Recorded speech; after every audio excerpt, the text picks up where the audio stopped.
Wait a minute, you got a near 5% GDP and some caution on equities. How unusual is that? Some people, of course, will be very concerned about the inflation story, perhaps justified. There will be other people in this market that want to take that trade, Tom. They like the idea that's of in the really market. robust real There's a GDP, greater public.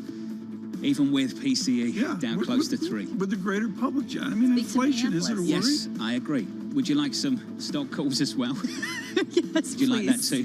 Tom and I went for breakfast on Friday, and this man came into the cafe, stopped by, and just said, "Love the show. Give me some stock tips."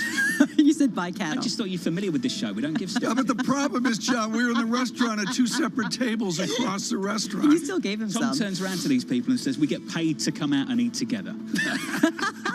From New York City this morning. Good morning. This is Bloomberg. I had a double cheeseburger.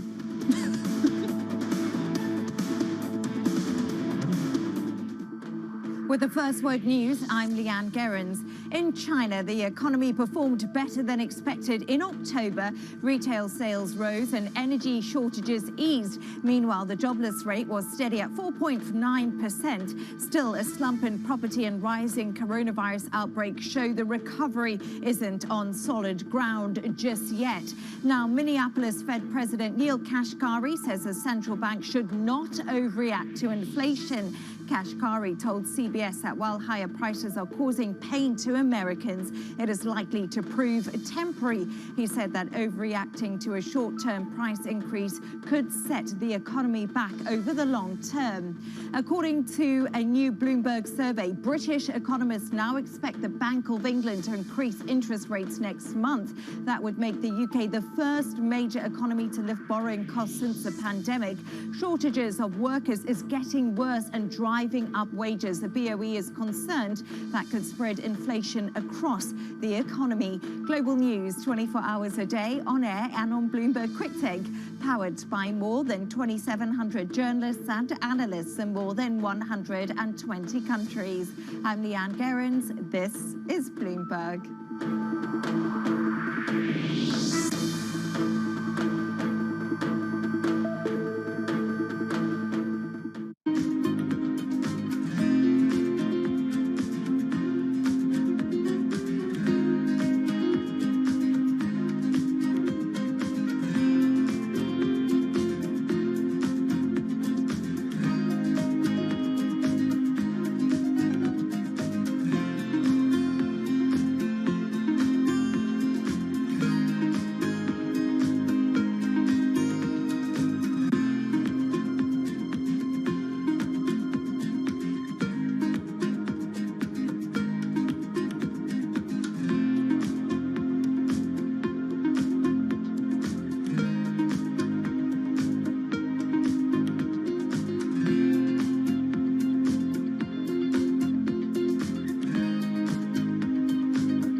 Bloomberg has enhanced search on the terminal to deliver what you need when you need it. Now, you can simply type phrases in everyday English in the command line. Compare financials. Find people. Analyze markets. You can enter phrases or ask questions. What do you want to know today? Ask a question or visit SearchGo to find answers now. How much stress is there at the moment amongst the asset managers that actually some of the ESG labeled products, then if you probe, are not green? Well, look, there is some stress, and it's great that there's that scrutiny, and there's that skepticism or healthy skepticism about ESG labels or sustainable labels. And that, again, is one of the reasons we're having this ruthless, relentless focus on net zero, because in the end, look, we can't stabilize the climate unless we get to net zero. And it's a simple, these are hard numbers. Your emissions are either A or B, they're going up or down. And if they're going down, are they going down consistent with the science? We anchor it in the science, the same science the UN and others use for the 1.5 But should degree this not be objectives. compulsory? Should we not have regulators coming in and saying, look, this is a new definition, you stick by it, and we're going to measure it? So I think it's a great question. So let's look at what happened with TCFD, climate disclosure. 6 years ago, you and I were in Paris. We talked about this. We talked of other things. Now that's moving to become mandatory. Access the financial world on demand. Hear from leading economists, policymakers, and industry experts via live and on-demand webinars, only from Bloomberg. Start exploring to see what's moving the markets. Visit Bloomberg.com/webinars.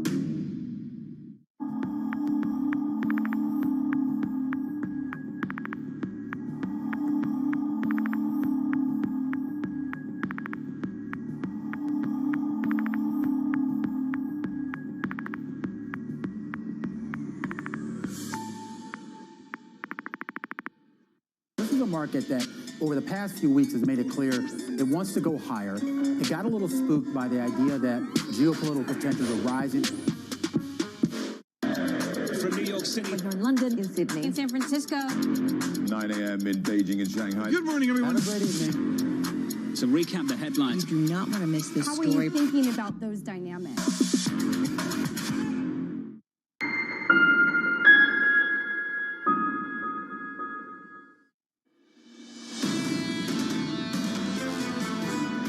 The pandemic has been calling the shots for the economy and for inflation. And if we want to get inflation down, I think continuing to make progress against the pandemic is the most important thing we can do. That is the view from the Treasury Secretary Janet Yellen on CBS over the weekend. From New York with Tom Keene, Lisa Abramowitz and Jonathan Ferro, your equity market is positive this morning. Good morning. Up 11, we advance 0.25%. Euro-dollar stable unchanged, 114.51. Yields in almost a basis point, 155.45. Tomorrow, US retail sales and crude inching lower, down by 1.45%. WTI 79.64. Waiting to see what the next move is from the administration. That's the story in America, Tom. Let's talk about Europe briefly. Understanding going into the weekend that the Netherlands would return to partial restrictions. It's called partial lockdown. Never quite like that term lockdown, Tom, if that's not ultimately what it is. Austria struggling, Germany battling a fourth wave as well. You can see how things, Tom, are picking up as we go deeper into winter for the Europeans. Let's pick up on that. We've got a number of themes here, and we start strong this week with Joshua Sharfstein. I had somebody stop me this weekend. Well, I was not with Pharaoh at the time. And he said, I love your pandemic coverage where every day you're trying to get smarter with actual adults in the medical arena. That would be Joshua Sharfstein, Vice Dean at Johns Hopkins University. Dr. Sharfstein, let me go to Europe then as John leads off with that. Are you surprised at the challenges of Germany, Austria, and Switzerland? I'm not that surprised because this virus is so transmissible. And what happens is as societies open up and people really think, okay, this is starting to be behind us, they go out and do more things, which is, of course, what they're supposed to be doing. But if you're unvaccinated, that's dangerous. And pretty much everyone who's unvaccinated is going to expect to get sick. And that's what you're seeing in these countries. Even though they have relatively high vaccination rates, it's just not high enough. And overwhelmingly, the people who are getting very sick are people who are unvaccinated. What I heard this weekend was we are 19 months on, depending how you count the calendar. Maybe it's even 20 months on from the beginning of this pandemic. Parse the unvaccinated 19 months on from the vaccinated 19 months on. It seems like the gap is getting wider and wider across America. Well, certainly we're seeing a huge kind of political divide in vaccination, but it's still the case that there are people who are going out and getting their first shots, and they're getting it for different kinds of reasons. So I think it's important not to overgeneralize. I am still very concerned, though. I mean, and obviously the Aaron Rodgers fiasco, indicates this, that some people just have latched onto the idea that, taking unproven medicines is preferable to a proven vaccine. And there's just this undercurrent of, resistance to some unknown, vague authority that really appeals to people. And that can be very hard to dig out of.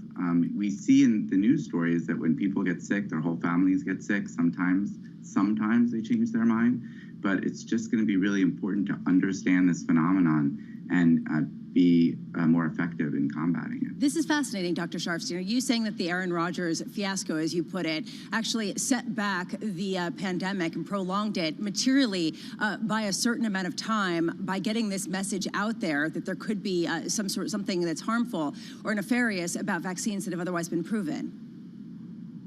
Well, I don't know how much him in particular, what he just did in particular will hurt, but it certainly is not going to help. But it's combined with,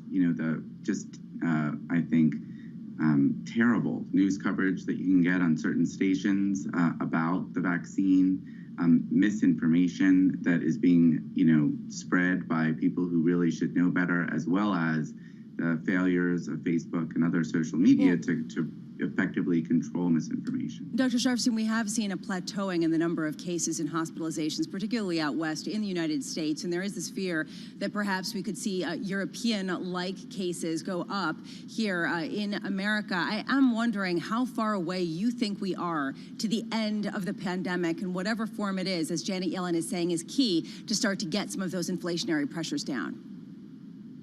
Well, I don't totally understand the connection between the pandemic and inflation. If one of the factors is the supply chain and the fact that we need, goods to move freely, people can't be sick and at home, they need to be out working, then, it's probably not just a U.S. control of the pandemic that's important, and it really is a global control. And we're pretty far away from global vaccination in a lot of places.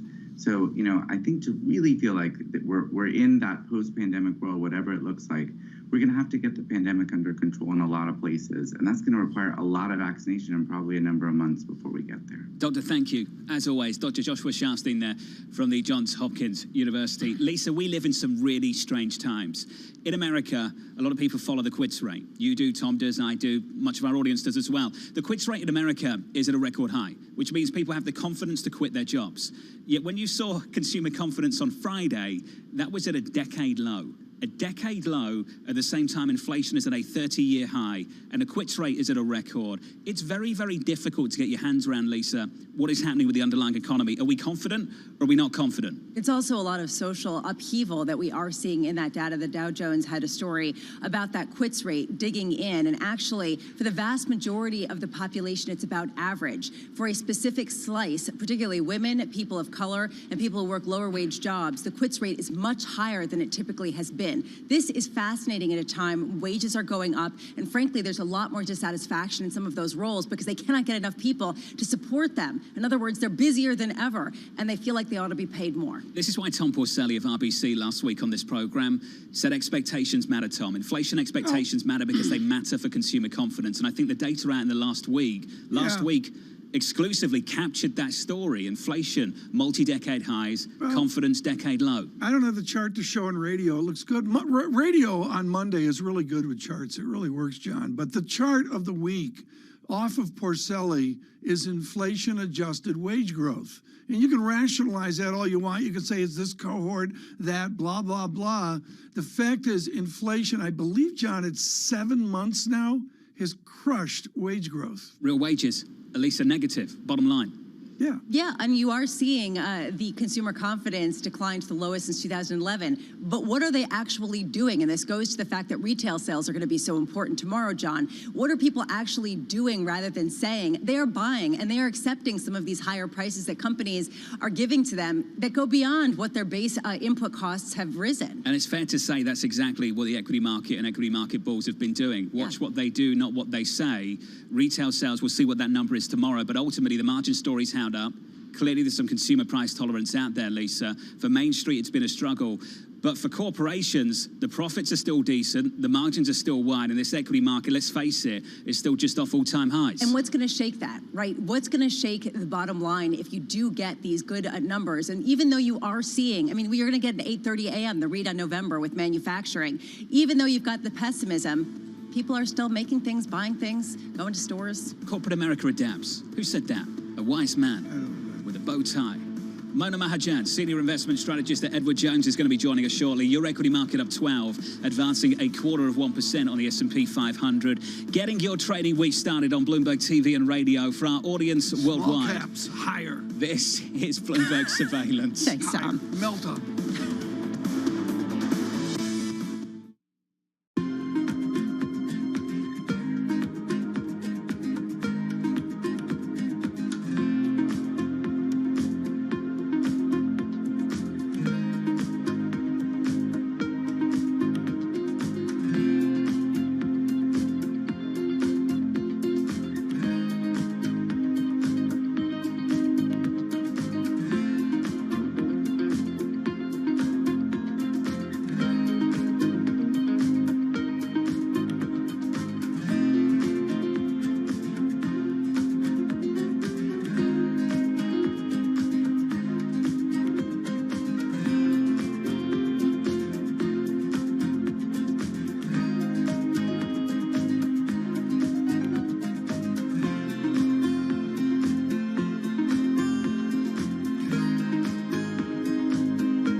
Проходим опасный участок, ответственный.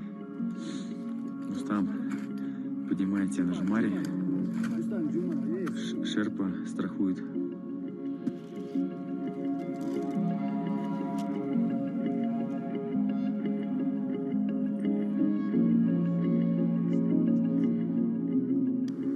Очень много думал о том, что я сделал, и понял, что сделал какую-то нереальную вещь. Не знаю. Я до конца как бы внутри себя даже не могу поверить, что я через это прошел.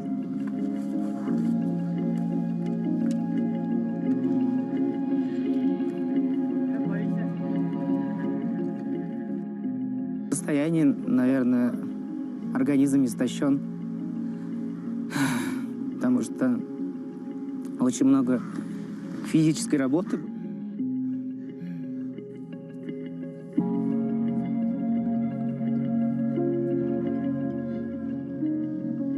Своим вот этим поступком хотел сказать, что только через действие в этой жизни достичь можно абсолютно всего.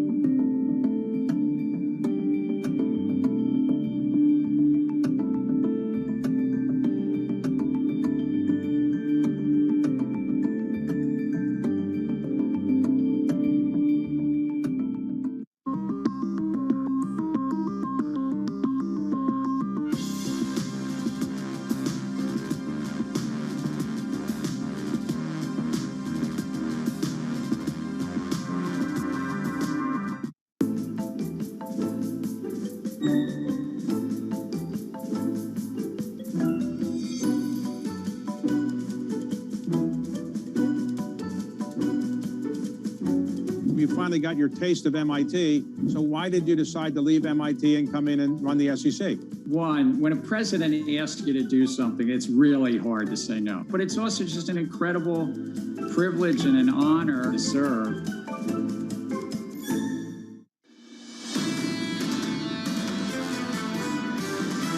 This is a new Fed, it's a new reaction function, and they are willing to let things run hot. There's no good models of inflation expectations. The cycle is starting with more inflation and flatter yield curves. I think the Fed's job here is to be the steady hand and keep their eye on that medium term. Everything is transitory in a long enough time frame. This is Bloomberg Surveillance with Tom Keene, Jonathan Ferro, and Lisa Abramowitz. Getting you ready for 2022 from New York City for our audience worldwide.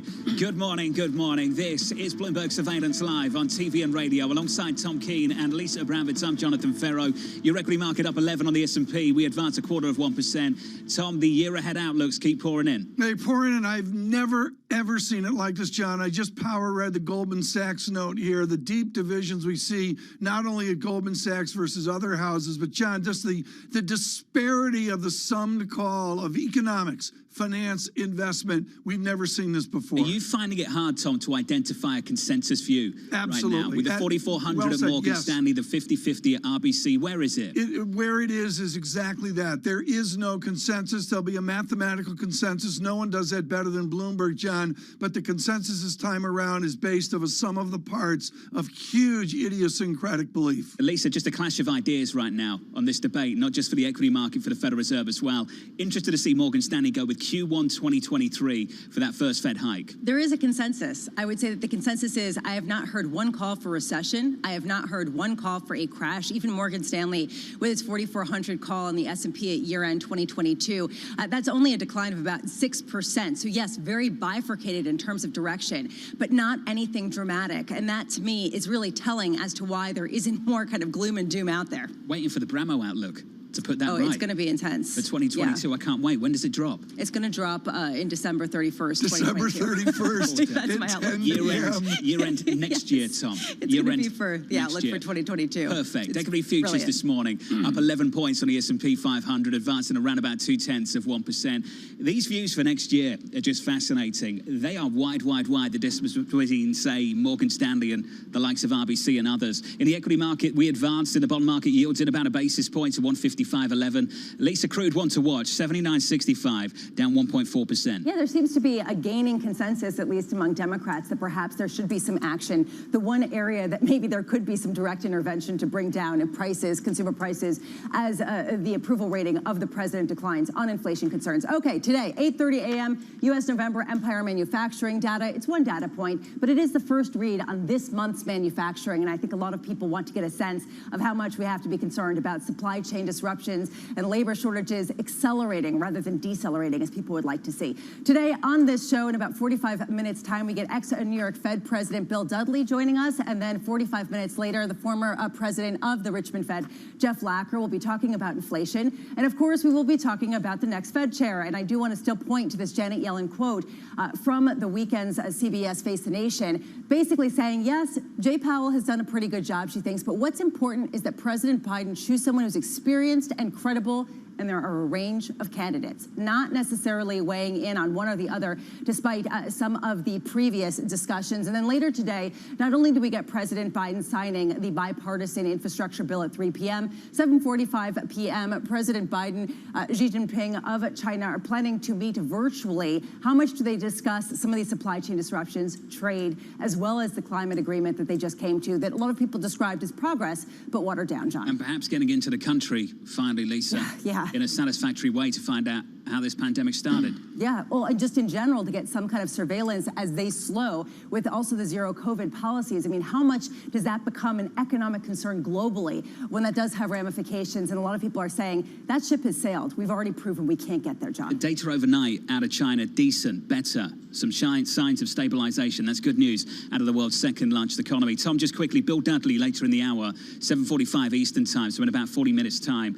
The race for the Fed chair. Interesting to get Bill Dudley's thoughts a little bit later. And even more powerful, John, is Bill Dudley, followed by the gentleman from Richmond. These are two different economic philosophies wrapped around the common features of Powell and Brainerd. I'm really thrilled that we're doing a double booking here of Mr. Dudley, Dr. Dudley, and Dr. Lacker as well. John, why don't you bring in this esteemed guest? I'm going to, and sometimes things need to be made pretty simple. This from Mona Mahajan. Overall, we continue to believe that the economic cycle in the US remains in the middle innings, with above-trend GDP growth in 21 and 22. For investors, this means that the bull market still likely has room to run. Markets tend not to enter bear markets unless the economy is entering a recession. Exactly the point Lisa was making just moments ago. Joining us now is Mona Mahajan, Senior Investment Strategist at Edward Jones. Congratulations on the new seat, Mona. Great to catch up with you once again. Thank you, John. Great to be back. Is it that simple? You guys. Is it that simple? No recession, this equity market grinds higher. You know, really, when you look historically, and when we did the analysis, when we do get worried, when we do hit those 20% type drawdowns or bear markets, we do tend to see an economy that is either in a recession or entering a recession, or the Fed is close to the end of its tightening cycle. Of course, as we look into 2022, neither of these conditions are in place. And so, yes, we think this bull market has legs still. That being said, we do think that returns will likely moderate, that we will likely see more normal levels of volatility. Keep in mind, we are now in the third year of very strong double-digit gains in the S&P. So in 2019, we had 28%. Last year was close to 17. This year, we're already at 23, 24%. So when you look historically at those figures as well, a fourth year of those type of returns is less likely, but could we get positive returns in line with earnings growth? We think that's fair. Mona, I have the clearest memories of 1991 when Wharton invented the dual degree track. You did that, which is one of the most prestigious academic tracks in America. John, it's very much equivalent to what goes on in the United Kingdom. That track is based on humility. I want you to speak to Edward D. Jones' clients now. They're sprawled across this nation, and they're looking at the fancy people booming on both coasts. How do you respond to that? What do you tell the rest of America about the boom economy of the elite? Yeah, look, certainly in the United States, we continue to see a little bit of this dual track, as you're alluding to, this K-shaped recovery where part of the economy and part of investor base is doing well, and part of it is not doing so well. But what we like to tell our clients, at Edward Jones, certainly we have 17 million plus, nearly $2 trillion in assets. We think generally the course is to remain diversified in your portfolios. Stick with equities. There's been a lot of talk on inflation and inflation fears. When you look historically, one of the best asset classes to own in an inflationary environment is equities. And even if you look at this year, yes, CPI is at 6.2%, but as we alluded to, S&P returns close to 24%. So, it certainly makes sense to stay that course. Within equities, of course, we continue to like here that value cyclical trade. We think that has legs as well. We're mindful that as we get towards the end of next year, there is some, the comps get tougher for value and maybe easier for growth. But for now, value continues to remain attractive. Start to look outside the U.S. We talked about tremendous growth here in the U.S. Well, there may be some room for catch up in areas of emerging markets, even non-U.S. developed markets. As we get hopefully better vaccine and COVID trends longer term, as we get these supply chain issues hopefully easing, and of course, hopefully we'll start to see some stability out of China, and we'll hear from Biden and President Xi later today as well. Mona, no one sees truly dark clouds, and that's what we've been talking about. Recession seems to be off the table, and yet you do have consumer confidence at the lowest since 2011 here in the United States. You do have things that are sort of scream bubblicious, like my 12-year-old son asking whether he can buy a non-fungible token this morning. I am wondering, from your perspective, whether this gives you concern, not my son, but the idea that no one sees truly dark clouds. Certainly when you think about black swan events, and last year, 2020 could certainly be considered one. Yes, it is hard for economists to sit here and predict what could really derail the market from a really true black swan event. But generally, we do have a good sense of what earnings growth will look like next year. We do have a good sense of, whether or not we're seeing any big holes in the economy when we look at areas like credit spreads, when we look at areas like even the VIX index, which is that fear index. So when we track these economic metrics, and we've done so historically, and they've provided a really good basis for looking at the future. We're not seeing any huge holes or areas of concern. I think the biggest ones would be inflation and a Fed policy mistake. And thus far, we're hopeful that inflation does ease from these peak levels. We've talked about supply chain easing. We also think we won't see a repeat of what we saw this year in commodity prices, energy prices, going up another $30 or $40. We won't see a repeat of auto prices increasing to the magnitude they did this year. And so, from that perspective, we feel comfortable with the view that positive earnings growth, above trend GDP growth, certainly a consumer that is showing really high appetite for demand. And we're seeing that. We'll see how the retail sales figure comes out, but certainly the last couple have been strong. And so to us, this is not a demand shock, which would probably be more worrisome than what we're seeing in the marketplace, which is more of a supply shock. Mona, great to catch up, and we're all wishing you the best for the year ahead. Thank you. Great to be here. Thank you very much. Mona Mahajan there of Edward Jones. Tom, we have got to talk about the Twitter account of the world's richest man and the CEO of Tesla over the weekend. Responding to a generic tweet about taxing the rich from Senator Sanders, Elon Musk had this to say: "I keep forgetting that you're still alive. Want me to sound more stock, Bernie? Just say the word. I've got to admit, Tom, I thought it was utterly bizarre. But the fact we've got used to this maybe tells you more than you need to know. This was the interesting tweet for me, though, Tom. It came from Michael Berry, the famed big short investor. Yeah. He said, let's face it, Elon Musk borrowed against 88.3 million shares, sold all his mansions, moved to Texas, and is asking Bernie Sanders whether he should sell more stock. He doesn't need cash. He just wants to sell Tesla. That's the line coming from Michael Berry over the weekend, Tom. Yeah, I mean, it's a battle, and I've said what I've said on this, John, and probably I've been improper on that. I just simply, there's a different rule book, and someday that will be adjudicated. Lisa? Well, honestly, he also pointed to when Elon Musk said that his stock was probably trading too high back when it was just a little more than $1,000, just to give you a sense of some of the inconsistencies in Elon Musk's prognostications. How is Twitter not worth like $100 billion more? It's a really good question. Ridiculous? Well, yeah, they haven't monetized it, but this goes to one of the key questions, right? Just really getting good eyeballs. question. It is just bizarre that these kind of things take place on this website. Equity futures up 10 on the S&P, advancing 0.2%. From New York City this morning on radio and on TV, kicking off your trading week right here on Bloomberg Surveillance. With the First Word News, I'm Leanne Gerrans. President Joe Biden and China's Xi Jinping have plenty to discuss during their first virtual summit. Still, the expectations for a major breakthrough are low. The summit is set for tonight, Washington time. Relations between the two countries are tense. There are disputes over Taiwan, human rights, and the origin of the coronavirus. Now, the European Union has approved new sanction powers related to Belarus over the flow of migrants towards the bloc's eastern border. The president of Belarus, Alexander Lukashenko, is using thousands of migrants from Iraq and Syria and other countries in what the EU calls a hybrid attack. He has also threatened to block the flow of natural gas from Russia to the EU. A new study has found that the Pfizer and BioNTech COVID vaccine resulted in the strongest immune response. Researchers looked at 4 vaccines. They found that people getting Sinopharm shot may be particularly vulnerable to a breakthrough coronavirus infection. Big changes at Royal Dutch Shell. It's dropping the Royal Dutch from its name and will make the UK its headquarters. The energy giant is giving up its current dual share structure and walking away from the Netherlands, its home country, for a century. Relations between Shell and the Netherlands have been getting worse. The Dutch government says it was unpleasantly surprised by that announcement. Global news 24 hours a day on air and on Bloomberg Quick Take, powered by more than 2,700 journalists and analysts in more than 120 countries. This is Bloomberg.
Talking about Bloomberg surveillance.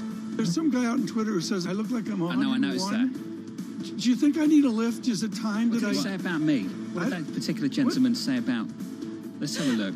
One of them is near 101 years of age. Which one would that be? The other has an ego in the orbit of Mars.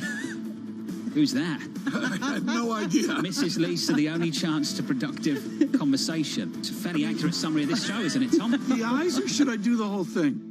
Where's the common ground on energy that you share now with the Prime Minister of the United Kingdom? We are both very committed to the transition to a net zero future, and as part of that, to building up the renewable energy capacity for Scotland and the UK. Scotland has got massive potential in wind energy in particular, onshore and offshore, but also some real potential in new and emerging technologies, carbon capture and storage, for example. There's also, I think, an understanding, and perhaps the UK government and I don't entirely agree on the detail of this, but we must accelerate the move away from fossil fuels. We've got to do that carefully in a way that protects the people who are currently employed in that sector. In Scotland, around 100,000 jobs, and do it in a way that doesn't see us importing more oil and gas, but instead moving to the alternatives. I was just finishing what you were saying, Tom. Thank November you. 3rd is when the decision is. Just in case people got confused, I will. Just one more story, Tom. Yeah, thank God for that. We're at 1:37 right now. Wrap it into up. weakness. Is this where they play the music in the Academy Awards? Is this it? Do I thank my mum again? Are you in charge of this? Is she the only one? Kill the music. You know who's in charge here. I think what we've seen during this period of time is that communicating via video is not a fad, that we are using it in all aspects of our lives, for work, for learning, for communicating, for staying in touch.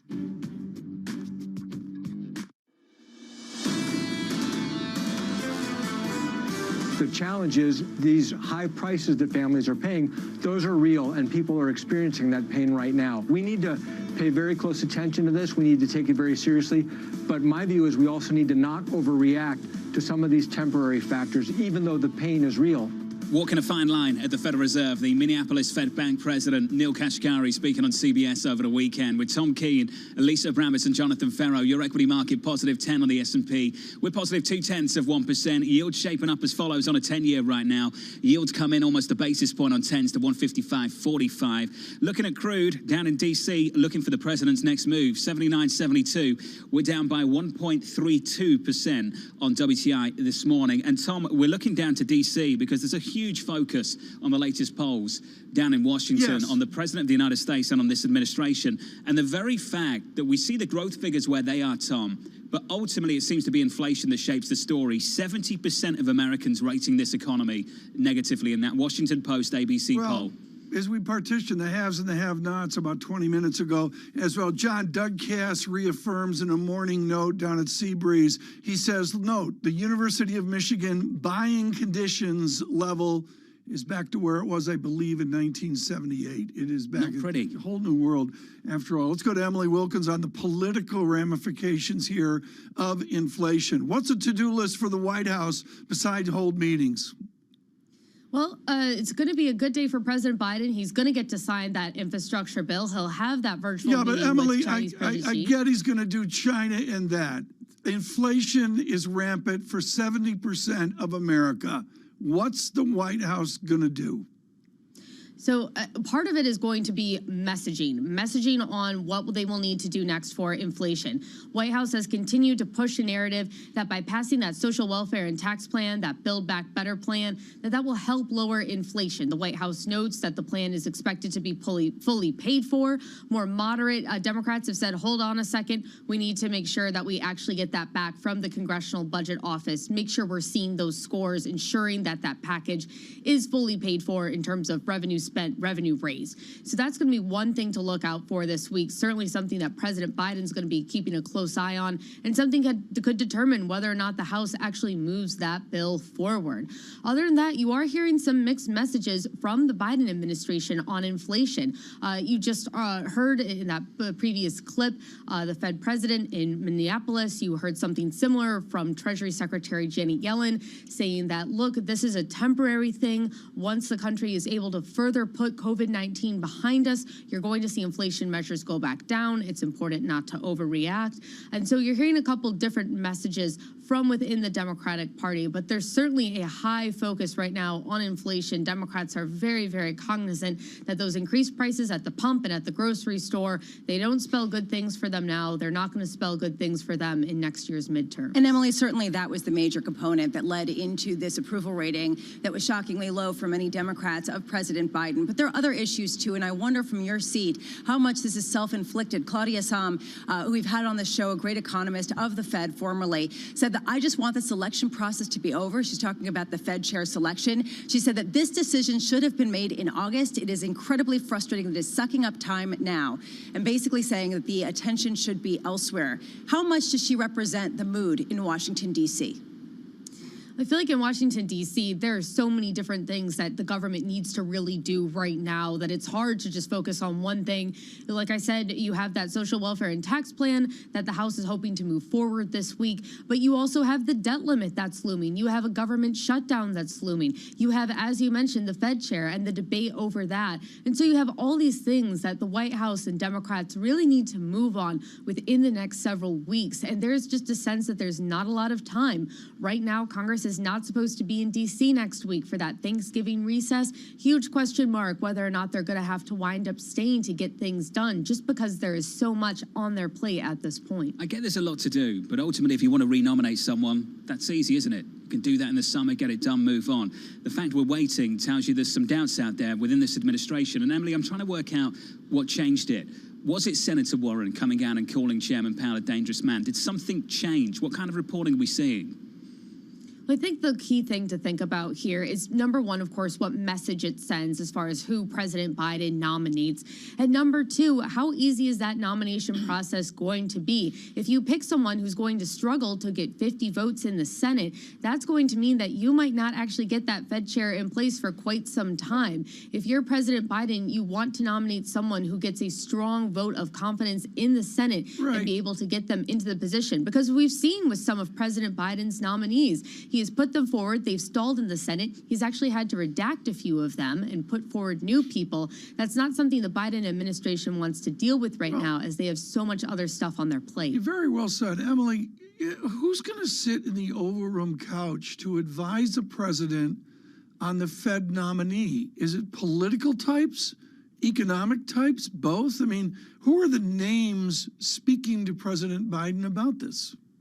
I mean, certainly President Biden has been reaching out to a number of people about this. We know that he's done individual sit-downs with Powell, with Fed Chair Lael Brainard, and we know that he's also heard from Treasury Secretary Janet Yellen, who has said that she thinks that Powell would be a good person to renominate, that he's done a good job as chair so far.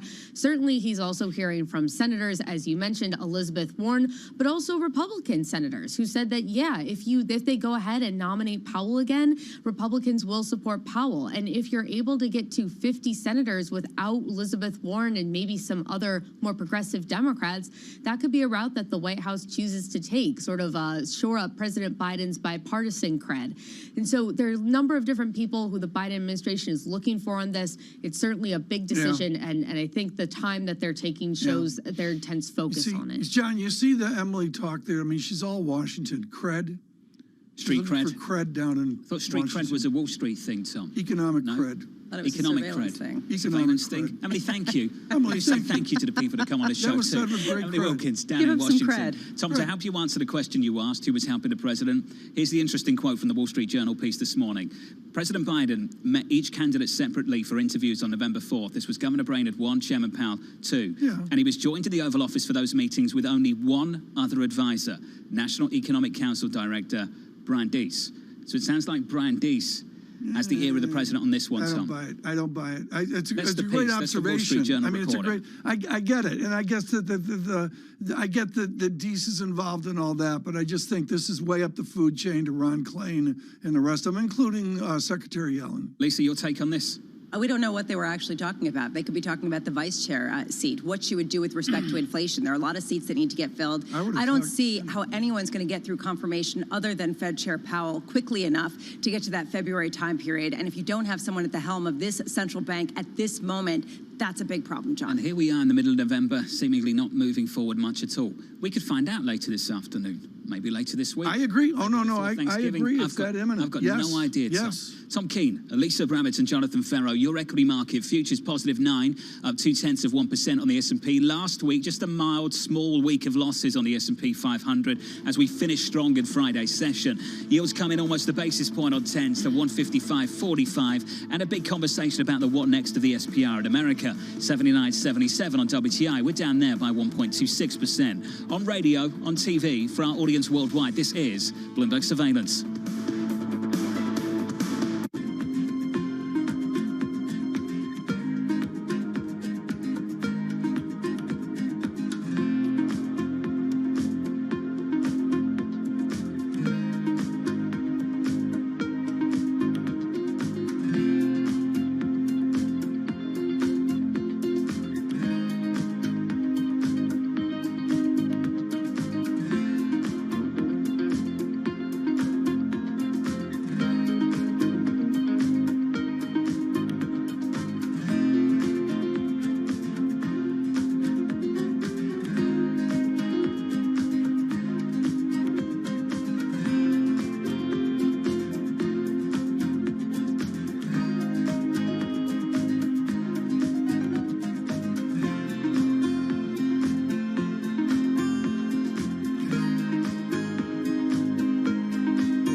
Engine number one was able to do on the Exxon fight, it opened a lot of people's eyes to, I guess, the power that smaller investors can have.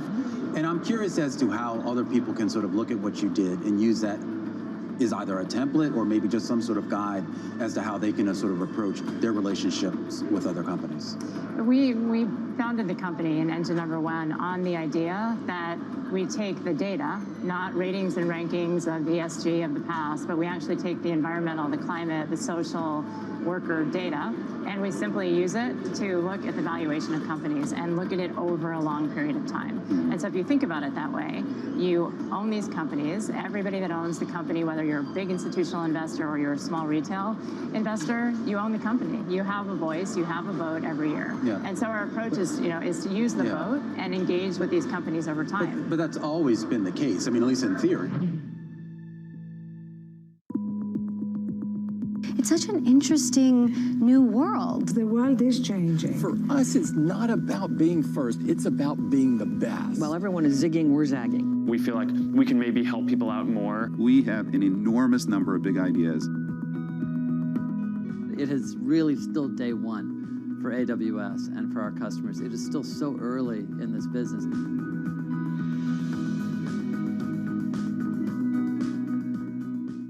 BSO Now is your online home for weekly Boston Symphony Orchestra and Boston Pops performances. See new concerts that go behind the scenes, plus acclaimed archival concerts. Visit bso.org/now, where the music plays on. BSO season sponsor, Bank of America.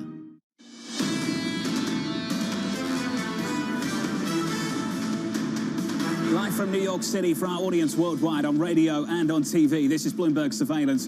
Good morning to you. Here is the Monday morning price action. We advanced 0.2% on the S&P. Last week on the S&P 500, just a marginal small mild move lower over the week after finishing strong in Friday's session. This morning we advanced just a little bit on the S&P 500, closing just short of 4,700 on the S&P on Friday. Morgan Stanley year-end next year looking for a move to the downside to 4,400 on the S&P. But that doesn't color the picture more broadly for Morgan Stanley. They are bullish on the economy and they are patient on the Fed. I find the patience on the Fed interesting. Switch on the board and get to the bond market, 2s, 10s and 30s. They're looking for the Fed to make a call in Q1 of 2023 as they expect PCE to move back towards a 3 handle, growth to remain robust, employment to recover, but ultimately this Fed to sit, wait, patient. They sound a little bit like Neil Kashkari. Alan Zentner, don't take offense to that. No offense meant. Your 10-year yield, 155.96. Nothing wrong with sounding like Kashkari sometimes. Yield's unchanged on 10s. 30s right now, TK, 193.70. But it's that Fed patience that divides a lot of shops right now. A lot of people think that maybe the Fed blinks. Others think they wait. Oh, I think, John, there's absolutely no indication they're going to blink. I challenge anybody to show me a Fed that's in the process of establishing a dialogue to blink. I just don't see it. We will see. That's the story for the bond market. Switch at the board and get to the FX market. Dollar index year to date up 5.68%. Morgan Stanley's call, you get the dollar strength early as the US outperforms. Next year, they're looking to phase some of this move. Tom, the dollar index, we haven't talked much about this, a 95 handle thank you. On DXY. I really looked at it, John, today. I featured Turkish lira with the crew at 5 a.m. and forget about that as being idiosyncratic. It is a dollar resiliency is how I'd put it. Bit of weakness on the screen this morning. The dollar index negative 0.1% and 95 on the DXY. I believe this is the first time for Bloomberg Surveillance, so let's say good morning and get you some stock movers this morning with Kruti Gupta. Morning, Kruti. Well, good morning, John. The EV space is booming, losing a little bit of steam this morning, though, and that, of course, comes as Tesla tweets over the weekend the CEO, Elon Musk, saying he might sell a little bit more stock. This, of course, in response to a tweet from Senator Bernie Sanders. Then, of course, you have Rivian shares down 1.5%. This after coming from its big post-IPO surge last week. You also have Lucid Motors reporting after the bell. Those shares down under pressure in the pre-market ahead of that report. Well, isn't under pressure. That retail bid coming through strong. Gores Guggenheim, a SPAC set to merge with EV maker Polestar. Those shares were up as much as 25%, pairing some of those gains, but still up a whopping 16%. Let's get to some of the movers, though, that aren't in the EV space. And that, of course, is Boeing, that big Dow heavyweight, actually having a little bit of a turnaround story coming out.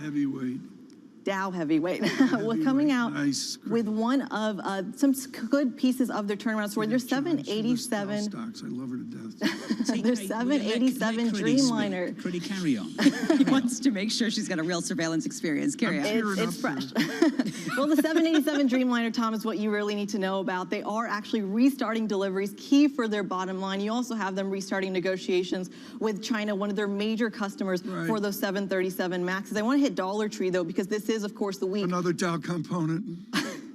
For 13F filings, Dollar Tree getting a $1.8 billion stake from activist investor Mantle Ridge. I want to end with a downside story. CrowdStrike getting initiated over at Morgan Stanley with an underweight. Somebody saying that the cybersecurity software company, well, is just losing some of that leadership potential. Pretty, I'm not tearing up here because you mentioned a Dow component, which Romaine never mentions, but I'm tearing up because you've never been in the building before 9 a.m. It's great to see you here, Greg. Thank you so much. Thank you for having me. For coming in today. We'll do it again. David Riley with us right now, Chief Investment Strategist, Blue Bay Asset Management. And David, what I love about your notes, there's always one sentence where I go, wow. You believe, looking at fixed income, looking at assets, that the cause here is we are closer to full employment than we think. That's a shocking statement. Discuss. Yeah, I think we're seeing evidence that the labor market, particularly in the United States, is pretty tight. And, one of the key sort of points of evidence for that is that we are seeing a pickup in wages, although as yet not as quickly as we're seeing in terms of inflation. And we have, a level of turnover, of quits, and of vacancies in the US economy, which is actually consistent with an economy that's at this point in time pretty close to full employment. And I think that's one of the dilemmas that is facing the Fed as it goes into next year is, how close are we to, in their terminology, maximum employment, and have we met that criteria? Because clearly the inflation criteria is being met for liftoff in rates. There is a belief, Bank of America share it, others do as well, that the Fed, with the incoming data right now, David, is getting increasingly uncomfortable. Just moments ago, Tom said he does not see the Federal Reserve blinking. Just in the current communication, right now, I don't see them either. Do you think they will? Yeah, they're going to hike rates next year. I think we're going to have a situation where the unemployment rate, by the time that they finish tapering, which has bought them some time, obviously, to see how the economy evolves, but by the time they end tapering in June of next year, at least based on our projections, we think unemployment rate will be around about 4% or below. We think the core inflation will be running at 4+%. And against that backdrop, I think the Fed will start to hike rates. I think that the issue in terms of what the bond market is pricing is that we keep on getting this flattening in the curve, and particularly, for example, in the forward curve. If we're wrong and the Fed delays, then I think we end up with the Fed having to hike further at a later stage, and that's why we'd have a bias towards steepeners and a short duration bias in terms of the 10-year notes. Get me into credit as well. Push this through credit. Core PCE, core inflation in and around 4. You think a 4 handle, David. Build on that. A Fed that has to move quicker. Perhaps they have to do more. Push that through credit too. What does credit look like? I think there's parts of credit which are going to look pretty ugly, not on a fundamental basis. I don't think we're going to get a rating in terms of default risk, but there's a lot of investors who have, not dedicated, for example, high yield investors. There's a lot of crossover and investment grade investors who have gone into high yield. They've gone into long duration BB credit, particularly within the US market. And I think there could be in for a bit of a shock if we have a Fed that's moving more aggressively than is currently priced. I think the only sort of counterpoint to that is because we've seen this flattening and because we've seen this moves in the belly for quite a lot of credit, that's to some extent some of this Fed tightening is already in the price. But nonetheless, as I say, I think there has been a lot of flows into this sort of search for yield into high yield. And I think some of that is going to be vulnerable when people start seeing negative total returns, even if credit spreads remain reasonably well contained. I find it fascinating that people have very different outlooks for the economic backdrop and what the Fed is going to do, but they might come to the same conclusions. And I do wonder whether what you're portraying is actually an argument to go into European equities and Japanese equities and underweight the United States, just like Morgan Stanley is saying, even though they're saying the Fed will hold off into raising rates in the first quarter of 2023. Yeah, I mean, there is a case for that, but actually what we've been seeing and discussed before is that US assets have, outperformed. And if we look in terms of credit, we can also see that in terms of credit over the last month or so, then actually US credit, both investment grade and high yield, has outperformed relative to Euro credit. And there are a couple of headwinds for Europe building at the moment. COVID-19 in a number of countries within Europe cases are picking up, and you've been reporting on that as well. But that being said, going into next year, I think there's going to be less headwinds clearly from duration coming out of Europe and coming out of the ECB than there is going to be in terms of the uncertainty around the Fed. David Riley of Blue Bay Asset Management. That story for another time. David, thank you, sir. On the high-stakes blinking contest between the economic data and this Federal Reserve. Tom, this from Bank of America. The double whammy of a cost and wage push into prices is likely leaving the Fed uncomfortable. The risks of earlier hikes next summer, if not before, are on the rise. Yeah, it's just real simple here. We have never seen a middle of November like this. Granted, there's a natural disaster and a pandemic. Look at Germany, Switzerland, Austria. Look at the Rocky Mountain states in America. But, John, to bounce from guest to guest in this incredibly strong Monday that we have of opinion, consensus doesn't exist, as you said. It's just, David Riley is totally different than those looking for a low unemployment rate. So 2 questions to stress test the Fed right now, Tom. Were they wrong, 1? Will they change their mind too? Were they wrong? Absolutely. Mohamed Al-Erian out on Bloomberg in the last week, out on the FT, calling this one of the worst inflation calls in decades. The data speaks for itself. They thought it would be somewhere else. It's somewhere else, and it's not pretty. Lisa, have they changed their mind? That's a different question altogether, because when you listen to President Kashgari, just a fantastic example of the classic dove on the Federal Reserve right now, hasn't changed his mind at all.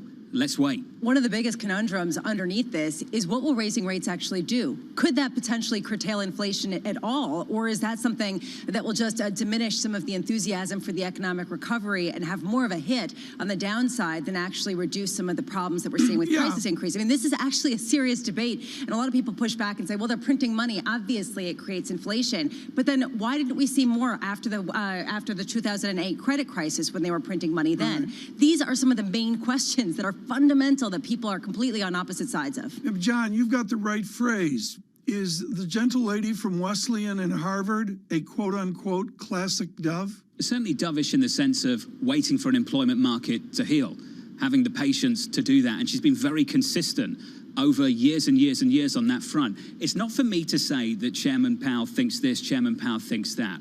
I don't know what is going on in the side of the head of Chairman Powell. What I do know is that he changed his mind, Tom. The Federal Reserve Chair now is a different man on this employment market compared to where he was several years ago. Governor Brainerd has been that much more consistent on her views on the employment market. The only thing that's been constant is McKee asks a question and there's silence. Do you think Governor Brainerd allows McKee to go first? I think absolutely. I mean, she's going to be way out front on that. Let that not compromise the process down in Washington.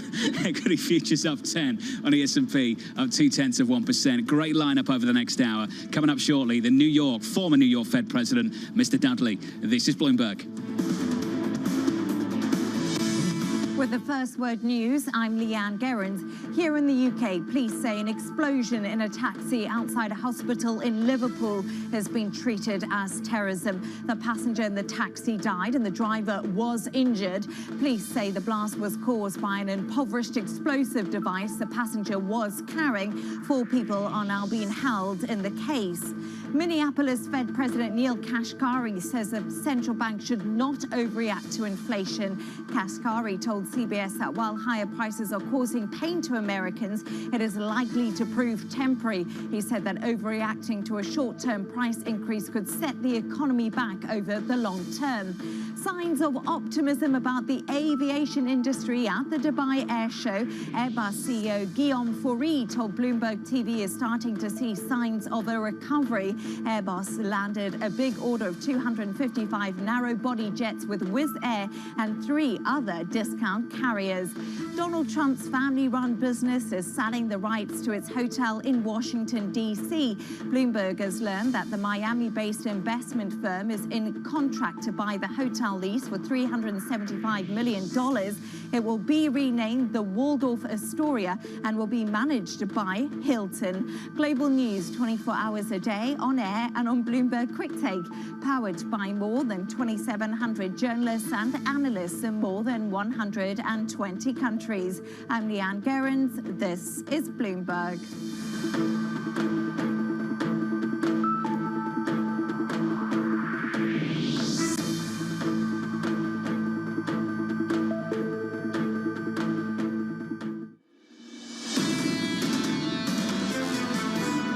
I think Chair Powell has done a very good job of running the Fed, of addressing the issues, particularly that arose when the pandemic struck. But what's important is that President Biden choose someone who's experienced and credible, and there are a range of candidates. Whenever someone says but, listen carefully to the stuff that comes after the but and not before the but. But a range of candidates. I know, Lisa, that got your attention over the weekend. Basically, she's non-committal. She's walking back some of the earliest reporting saying that perhaps she was supporting Jerome Powell. Seems like she's not going to take a stake in this one. I love Tom Keene, but then the punchline. Equity futures on the S&P, advancing 10 on the S&P 500. We're up 0.2%. Yields TK 155.62 on 10s. Yields in about half a basis point. And I would suggest, John, we begin at this moment, as we will for the coming days, and maybe even stretching out to 2 weeks, as Citigroup just publishes. They believe Mr. Powell will be renominated. Our Fed coverage with Michael McKee, and we look forward to advising you with the best guests we can find over the coming days and weeks. We start strong with William Dudley, Bloomberg opinion columnist, of course, the former president of the New York Federal Reserve, and for years with Goldman Sachs as well. Bill, you mentioned in your essay on a Fed with some degrees of constraint, I would say, a path forward. Is the Powell and the Brainerd path all that much different forward into 22, 23, and 24? I don't think so. I think they're pretty much in the same page in terms of thinking that the inflation pressures that we're seeing now are mostly transitory. Remember, the whole entire FOMC has supported the current policy path. There's been no dissents for many, many meetings. So everybody's on board. And also remember, the chair can't just do what the chair wants. They have to bring the rest of the committee along with you. So I think the difference between Powell and Brainerd is pretty slight in terms of what monetary policy actually is going to turn out to be over the next couple of years. Some of this is the guesstimates of previous inflations. Paul Krugman, and folks, we'll talk about this with Jeffrey Lacker here in a bit. Bill Dudley, Krugman leans to the post-World War II 47 superinflation and then collapse to Eisenhower deflation, where Mr. Lacker of Richmond suggests maybe this is more pernicious, like what we saw in the 1960s. Which kind of inflation is this? Well, I don't think we know the answer to that because we haven't had this kind of recovery from a pandemic before. What we do know, though, is that the inflation pressures are turning out to be higher for longer. We know that that's starting to feed into wages, and we know that that's starting to feed into inflation expectations. So even if the initial impulse turned out to be transitory, it could still have long-lasting consequences. We also know that the Federal Reserve is pretty late here in terms of responding to any of this. They're still adding stimulus. They're still buying treasuries and agency mortgage-backed securities, which is pretty remarkable if you just step away from it for a moment and say, would you expect the Fed to be adding monetary policy stimulus at a time that inflation is running over 6%? Bill, a market participant can be super nimble. I can be nimble with the incoming data and change my mind. It seems to be a really high bar for a Federal Reserve participant to change their mind. As you point out, this is way harder than they expected it would be. It's stickier, it's broader, but I don't hear them changing their mind. Bill, from your experience, what does it take to change your view? Well, I think they're in a tight place because the fact is to change their mind, they have to accelerate the taper to get the taper done quicker because they've made it very clear that they're not going to taper and you're not going to be buying assets and at the same time being raise short-term interest rates. So the taper has to be completed before they actually lift off. And to accelerate the taper would be problematic because you tried to put this out in a very controlled way to avoid a taper tantrum. If you now accelerate the taper, you're going to get the taper tantrum that you've been trying to avoid for the last 6 to 12 months.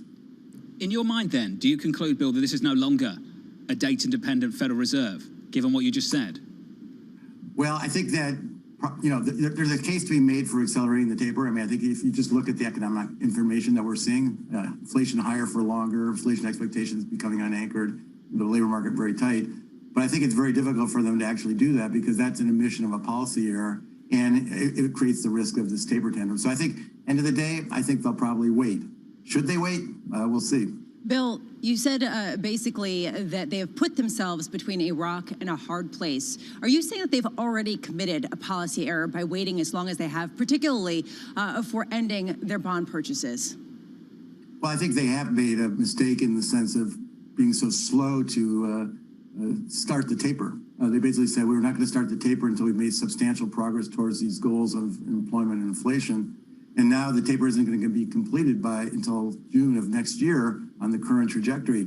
That's a very slow path of removal of accommodation given the economic information that we're seeing. So I think by locking themselves in this way, I think they've double down on being late. This is an important distinction when you say that this is the Fed's doing, that they are between a rock and a hard place, when some people are arguing, even if they were to raise rates, that wouldn't have a material effect on the inflationary inputs, that won't solve supply chain disruptions, that won't necessarily heal some of the labor shortages. Are you basically saying that at this point, they are lacking the tools to really curtail inflation in a controlled way, and that they're hoping that it just remedies itself without them having to act? I mean, monetary policy obviously can't solve supply constraints. Only time can solve supply constraints. But what monetary policy can do is keep temporary shocks to inflation from becoming more persistent and long-lasting by preventing it from getting into inflation expectations and getting into wages. I think the biggest risk for the Fed right now is that the labor market may turn out to be tighter sooner than what they anticipated. Yeah. And if that's the case, they're going to have to make monetary policy much tighter at some point. Bill, you've been in the trenches of market economics, working with Ed McKelvey and, of course, a younger Jan Hatzius at Goldman Sachs. Have you ever seen such an odd consensus? So much, not idiosyncratic, but original modeling forward 12 months of the guesstimates of market economics? Well, I think that the Fed has been very clear about what their framework is and their applied trajectory for interest rates. I think it's unusual to commit yourself for so long into the future about what you're going to do when, as we've seen, the economic environment can change very quickly. It's also risking an environment that's highly uncertain. It's not like we have a lot of experience in terms of recoveries from pandemics. So I think the Fed probably made a mistake by locking themselves too into a pre-predicted path of how they were going to behave. Bill, there was one conversation this year that's really stood out for me, and I won't forget it. It was sitting down with you and Mohammed just going into the summer, and you said something that really stuck with Mohammed and I, and we talked about it subsequently, that if the Fed started to move, they may have to move more quickly to get back to neutral, to do it more quickly. And that was an original thought at the time, going into summer. And Bill, I wonder if you can add to that right now, because we have this bizarre situation on Wall Street at the moment where we have this conversation about a Fed being behind the curve. And then I'll ask someone, okay, what does the Fed do? And they'll say one hike in Q3, one hike in Q4. Then they'll repeat the move in the year after and we'll have another 2 interest rate hikes. And it all sounds very calm, very smooth and very orderly. Bill, you disagree with that to some extent. Can you just inform our audience how? Well, what's very unusual about the market right now is the market expects the peak in short-term interest rates for the federal funds rate to be around 1.75%. 1.75% peak in the federal funds rate in this business cycle will be the lowest peak ever, going back all the way to the 1950s. So this idea that somehow the peak in interest rates is going to be extremely low in an environment where inflation is extremely high just seems completely inconsistent to me. A lot of people will argue, though, Bill, that one of the reasons why is because of all the debt that's been issued, because of all of the high valuations in stocks that pensions rely on, retirees. So basically, the Fed will not allow the market to fall because it could torpedo the economy at a time when they have fewer tools to deal with it. Do you buy that argument? Well, of course, the Fed doesn't want to cause a premature recession, but the tightening of monetary policy has to tighten financial conditions. Tighter financial conditions is the mechanism that slows down the economy, prevents the economy from continuing to overheat. Now, obviously, there's risks in doing that. You want to do enough to slow the economy down so you don't have higher and higher inflation, but not so much that you push the economy into recession. The risks, of course, have gone up. The later you are to tighten monetary policy, the higher the risk that the tightening ultimately leads to recession. This is crystal ball type stuff, Bill, but what kind of rate path do you imagine? How shallow, how steep, incrementally, what kind of moves would you expect? I think they're going to go, start probably after June, June or a little bit later, and then they're going to go faster than what people think and to a higher rate peak than what people think. What I think is interesting is people have completely forgotten about what happened between 2004 and 2006, where the Fed tightened 17 times in a row, each meeting, quarter percentage point, taking the federal funds rate from 1% to 5.25%. That seems extreme, but remember, inflation wasn't as big a problem then, and financial conditions weren't as accommodative as they are today. So, that's certainly an alternative type of path that we could see. I certainly expect the peak to be well above the 1.75% that's currently priced into financial markets. Does that have a 3-handle, Bill? Just to squeeze that question in. What kind of numbers are you thinking about? Yeah, probably 3 to 4. Yeah, that's what I would. Well, obviously, the crystal ball is cloudy as you get further out. There we go. Fed speak. Bill Dudley, thank you, sir. Crystal ball's cloudy. Can't quite get away from the Fed too much, Tom. That was such a rude question, John. The clinic, the former New York Fed president, thank you very much. Just to get in the mind, Tom, of a policymaker at the moment and a former policymaker, just to speak openly about what they think compared to where this market is. John, I was going to ask the exact same question of Dr. Dudley. I think I would have asked it a little less rude, but to ask a former official to single point the 10-year flip to restrictive is... 3 to 4, though, Tom, on the Fed funds rate. That is not what people are thinking about. That is not. That's not even consensus, John. That's not even in what's called the fan distribution out there. If you find people that disagree with the Fed on the inflation outlook, Tom, I go back to what I said. They offer you this really tidy, clean, calm, orderly outlook on Fed rates. 50 basis points next year, maybe 50 basis points after that. Bill has pushed back consistently against that all year. We don't, look, the complexities here, and I do think, John, part of this is living the failure of all this mumbo jumbo out of the 60s into the 70s, the Volcker courage, et cetera. There's an earned humility that we don't have a clue what's happening with price change. My answer is corporations will adapt, because I learned that in 74, 75. And they have done for much of this year. We're getting some commentary from Secretary Granholm, the Energy Secretary here in the United States, saying the president is all over high gasoline prices and on inflation. Just speaking on CNN moments ago, looking at limited tools, Lisa, he has on gasoline. The president wants to see an increase in oil supply. The president is evaluating SPR amid high gasoline prices. That we've known now for a number of weeks. And it shows how little he can really do to counter some of the wider spread inflationary pressures. I just want to really highlight something Bill Dudley said that really struck me. He said the later the Fed waits in the cycle to tighten policy, the higher the risk that it could lead to recession, and that 3 to 4% yield or potential base rate for the Federal Reserve raises some real questions. We're going to get that out on the Bloomberg terminal and on the Bloomberg website. So if you just tuned in and you missed that conversation with the former New York Fed president, we'll get that out for you as soon as we can. Your equity market up 11 on the S&P, advancing 0.25%. Heard on radio, seen on TV. For our audience worldwide, this is Bloomberg Surveillance.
хорошо подготовлены, насколько это было возможно за столь короткие сроки. Это на самом деле эксперимент. Поэтому мне не хочется употреблять такие слова, как страх, боязнь и все прочее. Мне хочется говорить, что это очень волнительно, но одновременно и радостно, потому что, ну, вы же понимаете, как мало людей вообще там были. А у нас есть возможность полететь в космос, и не просто полететь в космос, а сделать там то, что мы умеем по-настоящему хорошо делать на Земле. Это снять кино.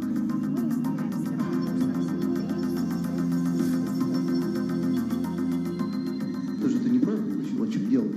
У нас же экспериментальный во многом этот проект.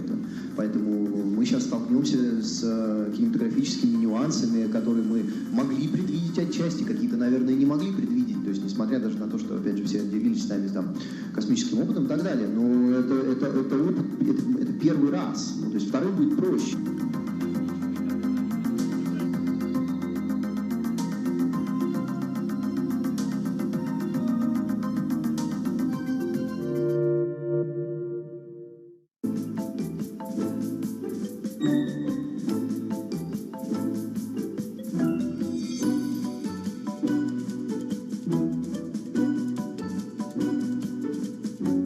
You finally got your taste of MIT, so why did you decide to leave MIT and come in and run the SEC? One, when a president asks you to do something, it's really hard to say no. But it's also just an incredible privilege and an honor to serve.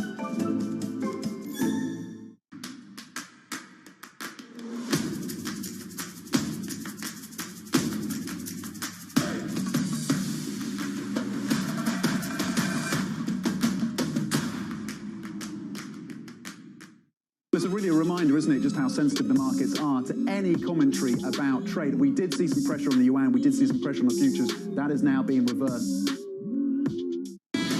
People are talking about Bloomberg surveillance. There's some guy out on Twitter who says, I look like I'm 101. I know, I noticed that. Do you think I need a lift? Is it time What that did I... he say about me? What did that particular gentleman say about... Let's have a look. One of them is near 101 years of age. Which one would that be? The other has an ego in the orbit of Mars. Who's that?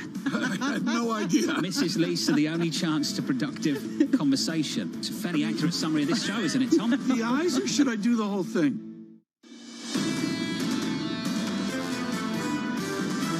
In this negative yielding world that we're in, all roads still lead to equities. The way to beat higher rates or to beat inflationary pressures is with record high profitability. You're just not going to have that earnings momentum to really push the markets much higher next year. Ripping away stimulus and slamming on the brakes, it probably won't be good for anybody in the global economy. At the margin, the market is telling us that, hey, this economy might actually be reaccelerating. This is Bloomberg Surveillance with Tom Keene, Jonathan Farrow, and Lisa Abramowitz. Good morning, everyone. Jonathan Farrow, Lisa Abramowitz, and Tom Keene on radio, on television, a simulcast at a critical time for the nation. We just heard from William Dudley, the former New York Fed president, Jeff Lacker, coming up in 30 minutes from Richmond. And John, they don't have a clue the trajectory of this economy. They don't, but we're making some calls, Tom, and there's a lot of credibility on the line here for the Federal Reserve, who have made a call that this would be temporary.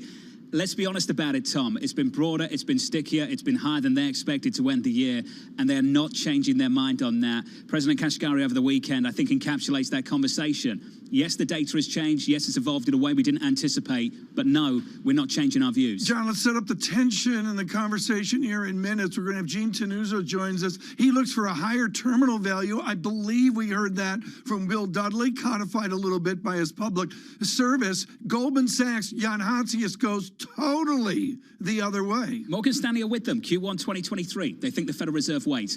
There is a disconnect out there for me, Tom. It's not my particular view on where the Fed will be. It's just a disconnect between the views of the people that say the Fed is behind the curve, but then subsequently they tell you that the Fed will deliver very shallow, slow, gradually orderly rate hikes, gradual orderly rate hikes, Tom, from there on out. If you believe the Fed's late and behind the curve, why do you also think they're going to move slowly in 25 basis point increments every single quarter from the second half of next year?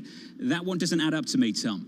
And what we're going to see in the Oval Office is a different conversation. Lisa Abramowitz, I'm sorry, they're sitting on the couches in the Oval Office saying, we don't care what Goldman Sachs says, we don't care what Dudley Lacker say. We got a problem with 70% of America flat on their inflation back. Yeah, the idea here that you're seeing consumer confidence decline pretty dramatically as a result of the higher inflationary reads, and this is why we do get President Biden coming out and you know, banging the drum about the SPR and releasing some oil reserves to get down the price. But look, you know, Tom, again, we've been saying all morning, and this is a really important point, watch what they do, not what they say. We get the retail sales number tomorrow. If you go to shelves, you can't get things because everybody wants them, and you can't get enough goods into the store shelves quickly enough. This is not necessarily a recession-like scenario. We are looking at a very robust demand picture. What I saw this weekend was small caps higher. That was written everywhere. You got to stay with us, Global Wall Street, because we're going to go from the markets to where does the president sit right now,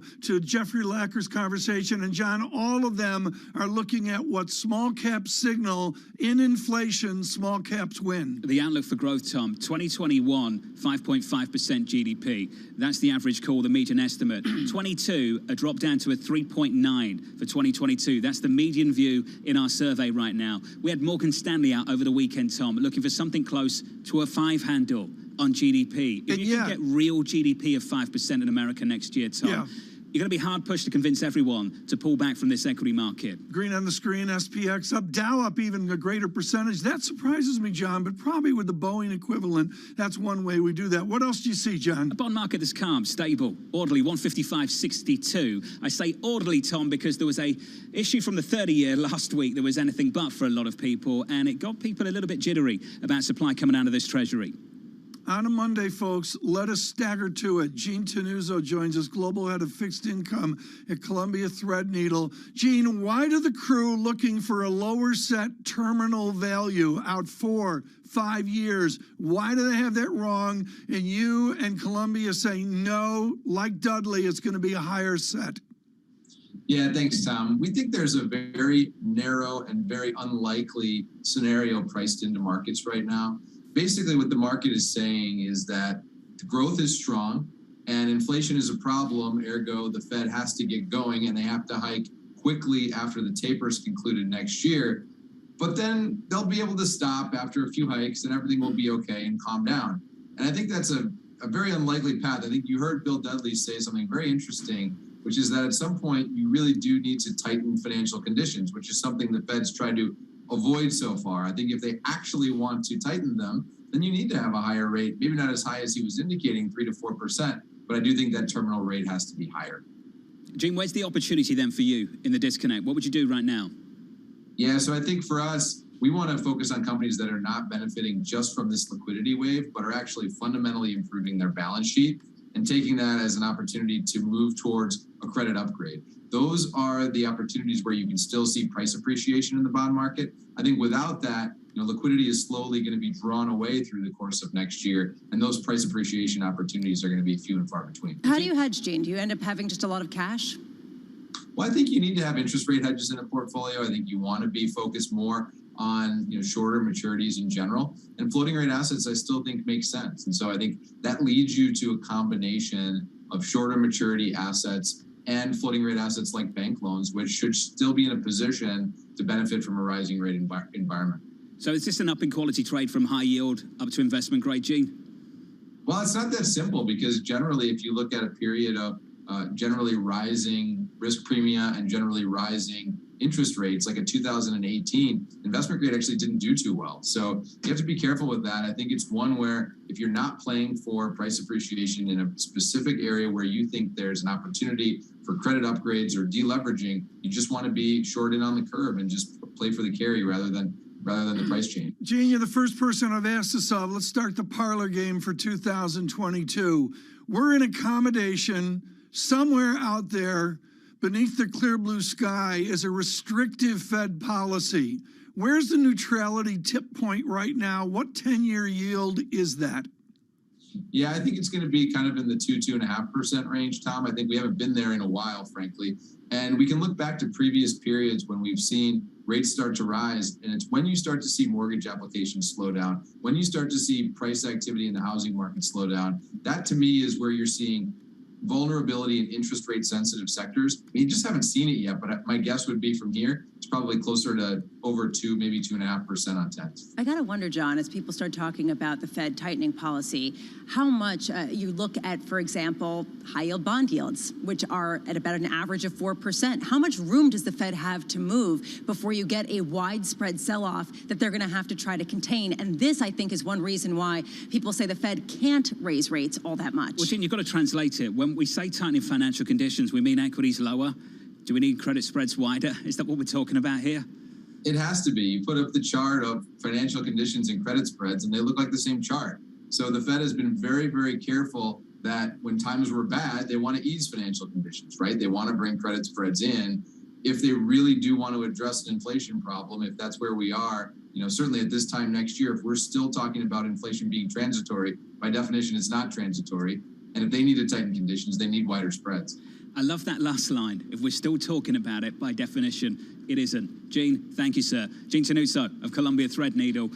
And TK, look, for a lot of people, they'll agree with that. If we're still talking about it now, then by definition, it is not. No, it's not. And I use this word too much, swirl, but that's what we're in, John. And I love the differences of opinion that we see here, informed by the Dudley interview. And I'm sorry, Dudley, Berkeley economics is a little bit different than Lacker, Wisconsin economics. It's a real juxtaposition there of two very bright people. Gene picks up on that disconnect, though. When it comes to inflation, I'm not here to say I think it goes this way, it goes that way in the future. I don't have a crystal ball. But where there seems to be a counterintuitive disconnect at the moment, Lisa, is this idea that you believe the Federal Reserve is behind the curve, but you also believe they're going to move in these gradual, slow process on a shallow path to nowhere 25 basis point hikes Q3, Q4, and maybe 2 the year after. If you think they're that far behind the curve and need to do something about it, then it's not 100 basis points over 2 years. Right, and you have a couple of reasonings behind this. One of them is that some of these inflationary pressures will abate. Others say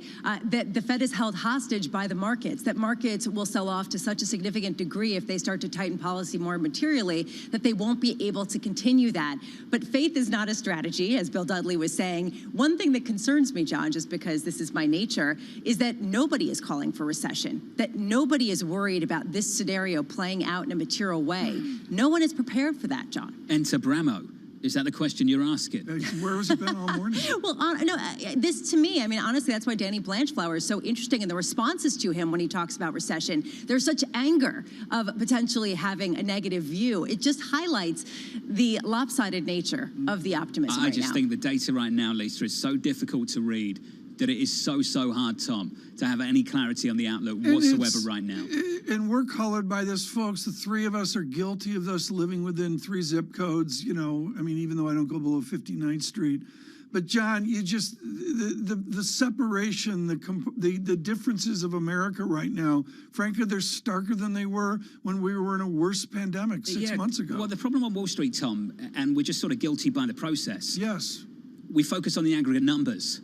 And the disparity tells the story of what's happening on Main Street right now. The savings rate's a great example of that. People can talk about where the savings are. That's where the conversation should be. It's not how high the savings rate is, how much cash is on the sidelines, so to speak. It's who holds the savings. And the marginal propensity to spend, as we know, is much lower for the poorest in society, Tom. And that's the problem at the moment. You'll hear people go out there and say, well, there's loads of savings people can afford, these higher prices. Who can afford them, Tom? Well, that's the problem. A number of charts. I'm sorry, I can't cite where Zero Hedge got this from, but John, there was a great savings chart over the weekend. To your point, the savings are partitioned between the fat cats and everybody else with less. I saw the same thing, Tom. Tom Keene.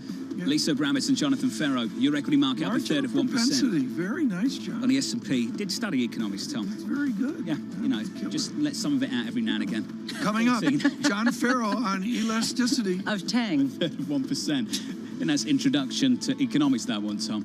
Futures up 14, advancing about a third of 1% from New York. This is Bloomberg.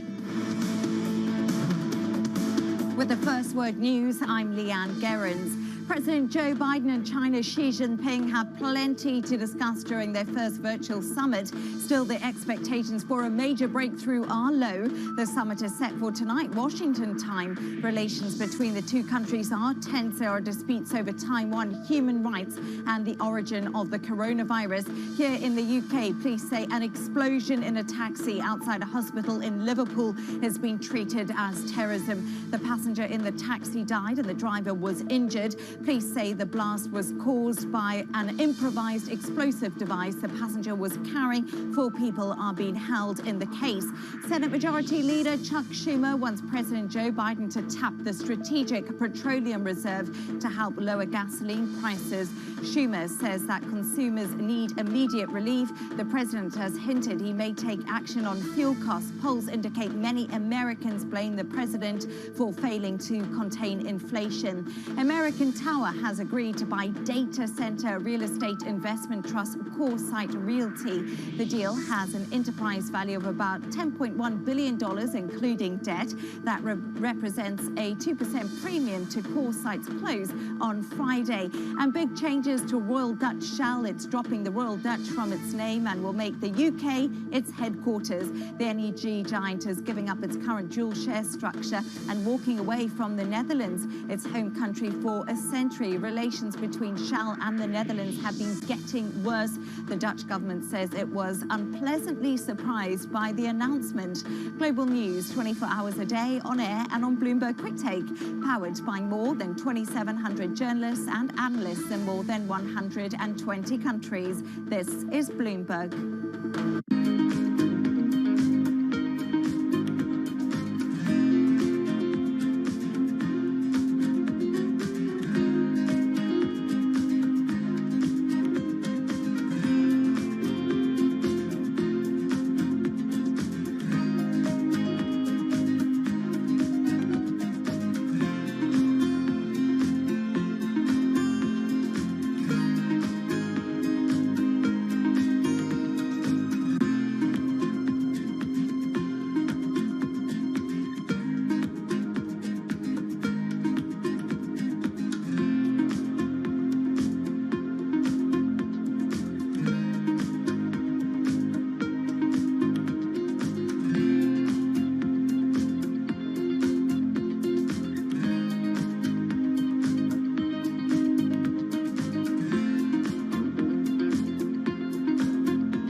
I was just finishing what you were saying, Tom. Thank November you. 3rd is You did when the good. decision is. Extend Just in this, case John, people please. got confused, I will. Just one more story, Tom. Yeah, thank God for that. We're at 137 right now. Wrap it into up. weakness. Is this where they play the music and the Academy Awards? Is this it? Do I thank my mum again? Are you in charge of this? Is she the only one? Kill the music. You know who's in charge here.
It's such an interesting new world. The world is changing. For us, it's not about being first, it's about being the best. While everyone is zigging, we're zagging. We feel like we can maybe help people out more. We have an enormous number of big ideas.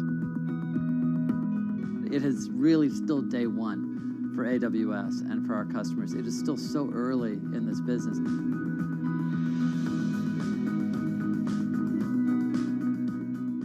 Will we get to herd immunity? Or let me ask it a different way. Have we given up on herd immunity as a practical matter? You will know when you get to that point, when the cases are so low, they're barely detectable. That's what herd immunity means. We don't know what that percentage is, David. Mercedes-Benz is on a path towards CO2 neutral mobility. So we have flicked the switch there, and really we're going to step by step electrify everything. And what does that mean? Combustion engines get electrified.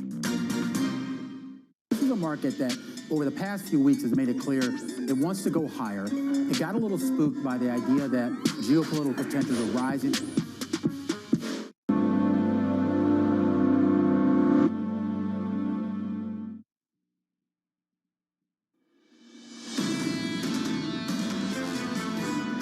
We need immediate relief at the gas pump, and the place to look is the Strategic Petroleum Reserve. So that's why I'm urging the administration to tap that reserve, get the prices down, and then we have to embark on a full-time campaign to get us away from carbon fuels altogether. Senate Majority Leader Chuck Schumer there on the oil situation in America from New York City this morning. Good morning. Tom Keene, Lisa Abramovich and Jonathan Ferro. Your equity market up 17, a lift here at 0.4% on the S&P. Yields in a basis point, a break of 155 at 154.94. Keep an eye on crude, 79.85. We're negative a little more than 1%. And keep an eye on the Twitter account of Larry Summers this morning, Please. Tom. Just out with a nice long thread. Because spending is offset by revenue increases and because it includes measures such as childcare that will increase the economy's capacity, Build Back Better, the president's latest effort, Tom, will have only a negligible impact on inflation. We've heard this support from Larry Summers before for this particular program. He's reinforcing that. He also talks about the Federal Reserve, the Fed and the Fed appointments that this administration needs to make in the coming weeks. The president's choices need to recognize, as Pavel has started to do in recent remarks, that the major current challenge for the central bank is containing inflation. Larry Summers with a series of tweets this morning, Tom, just moments ago. Well, former president of Harvard College and, of course, Secretary of Treasury as well. This is an exceptionally strong Monday, and John and I and Lisa say thank you to our team. Bill Dudley with us and Jeffrey Lacker here in moments. And quietly sandwiched in is Elaine Camargue. She's senior fellow at Brookings, but far more, she's known for 208 pages of historical brilliance, why presidents fail and how they can succeed again. It was truly an acclaimed book inside the Beltway a number of years ago. Elaine, all agree this president is failing. How does he succeed again? Well, thank you for having me. He succeeds again by learning lessons early on in his presidency. And I'll tell you, he's had one piece of good luck, which is it took Bill Clinton until his midterm elections. So it took him 2 full years to see what he was going wrong and do a reset of his presidency. And he won then in 1996. Clinton had his come to Jesus moment, if you will, in 1994. Biden has had his come to Jesus moment in the first year of his presidency, which gives him 3 years for a reset. And the reset has to contain the following piece of knowledge, which is the Republican Party without Donald Trump is actually a very strong and in fact stronger party. McAuliffe was relying on replaying the 2020 election, and it didn't work. Without the face of Donald Trump and all of Donald Trump's wild antics, the Republican Party turns out to be pretty strong in the suburbs where it has always been strong. Elaine, President Clinton reset to a conservative America, a decidedly different Democratic Party than what he ran on, particularly around welfare. Can this president reset and walk away from liberals? I think he can. I mean, I think that every indication in these funny off-year elections were that the, quote, progressive base or the left wing of the Democratic Party did not do well. The socialist mayor candidate in Buffalo lost. The candidate who was promoting defund the police in Minneapolis lost. There are lots of signs in the Ohio special election, Ohio 11, the left of center candidate in the Democratic primary lost. In other words, there is no indication other than through the sort of energies of the press, frankly, there's no indication that this is a very far left party, and it was not certainly in 1994 when Bill Clinton had to do a reset.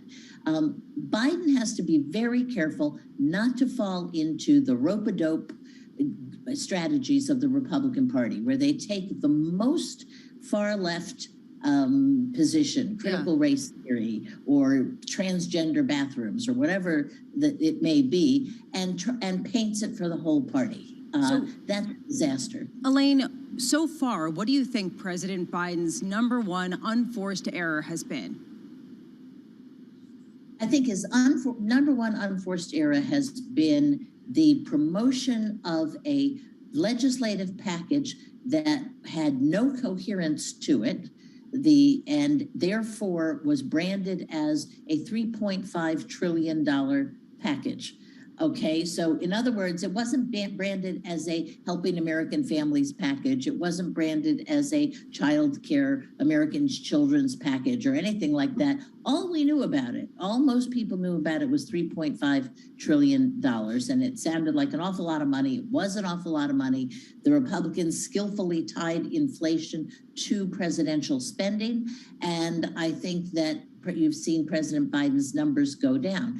I think secondly is that he ran as a centrist and a moderate, and he came out as a big spending liberal.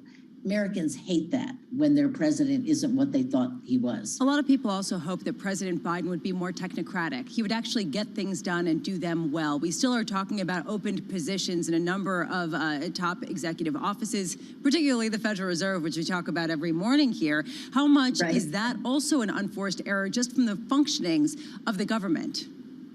Well, I think that he needs to get his government together, particularly if he wants to turn around the image of his presidency. You're right. He was elected on competence. He was elected not to be this chaotic mess that the Trump presidency was. And every day that he goes without a full team in office is, frankly, a big problem. Elaine, fantastic to get your thoughts on this administration and politics in this country right now. Thank you. Elaine there from Brookings on the situation at the moment. Tom, the fact of the matter is that on many factors underpinning this higher inflation in America, a lot of it the president is not responsible for, but as the leader of this country right now, he owns it. He owns it, and it shows up in the polls pretty clearly. And this has got to be said, John, and of course our audience, and we all know folks across all of your ages, and we're thrilled the different audiences. You know what, John, this is a pretty fancy audience. There's a lot of people out in America that put 42 things in the grocery basket at the store, and they maybe don't quantify that every one of those things is 37 cents higher than it was X months ago, but boy, do they know at the counter, and it hits them over the head. And Tom, that's the difference between people who have money and people who don't. The greatest experiment is to go grocery shopping, and if you haven't thought about the price of things for a while, and you don't add things up as you're walking around the store, you're rich. Because for many other people, Tom, that's exactly what they do. Precisely what they do, what you just described. They go around the grocery store, and everything that goes in, they add it up and make sure they've got enough money. Yeah, it doesn't matter if it's Democrat or Republican. I mean, Elaine Camargo owns the high ground on looking at presidencies and how they shifted. Does this guy have the capability to make seismic shifts given the culture wars and fragmentation of the nation? I've seen a shift on one thing, Tom, empathy. That has changed in the last week or so in a material way. We had the Energy Secretary on this program a number of weeks ago, and she was criticised for not showing enough empathy, Tom. I've seen a lot more of that in the last couple of weeks. I'll go with that. It's exciting, John. Jeff Lacker coming up. That's wonderful. Looking forward to that. Tom Keene, Lisa Abramovich, and Jonathan Ferro up 18 on the S&P, advancing 0.4%. From New York City, this is Bloomberg.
The 700th anniversary of Dante Alighieri's death has triggered the work of many institutions and offered a very rich schedule of events. Today in Santa Croce, we present one of these projects that suffered a difficult start because COVID-19 has stopped the project that was shared by the Opera di Santi Croce by the Franciscan community from Florence Municipality and the Fund for Religious Building of the Internal Minister. Today, Felice Limosani's project is finally enjoyable. In the Pazzi Chapel, the marvelous architecture by Filippo Brunelleschi, the most important images from the Divine Comedy created by the French illustrator Gustave Doré. Through these images, we can live the violent emotions of hell, the weight of purgatory, and the sublime joy of paradise. The digital humanities are a cultural occasion to exploit. Summing up, it's about merging humanistic disciplines with new technologies. I find this to be an innovating and modern tool to update culture. Cultural heritage becomes something to hand over to the new generations and not to be put aside. So it's about using technology, pixels, and binary code with a human and humanizing content.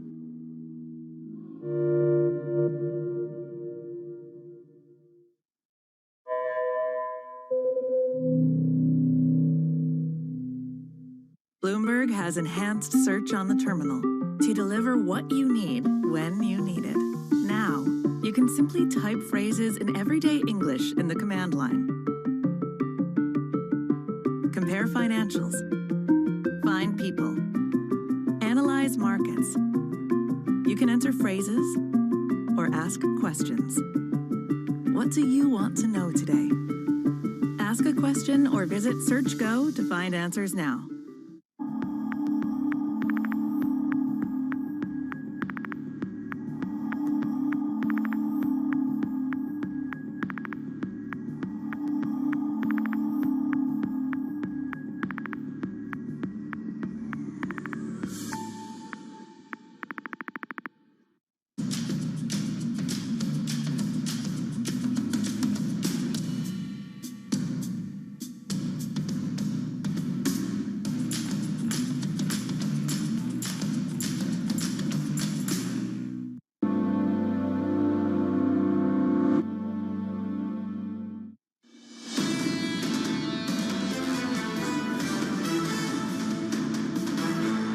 Live from New York City with Tom Keene, Lisa Abramovich, I'm Jonathan Ferro. Your equity market shaping up as follows. The lift here in the last hour, up 0.4% on the S&P.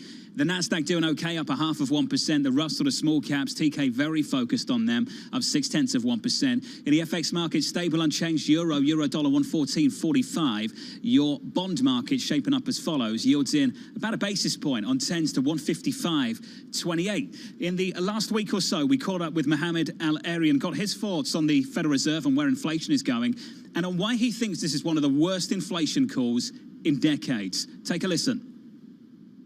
They're looking at inflation that is much higher than they ever expected. They're looking at inflation that's much broader than they expected. And they're looking at inflation that's going to last even longer than they expect even now. So it is going to go down in history as one of the worst inflation calls by the Federal Reserve. TK, that is one heck of a call from Mohamed.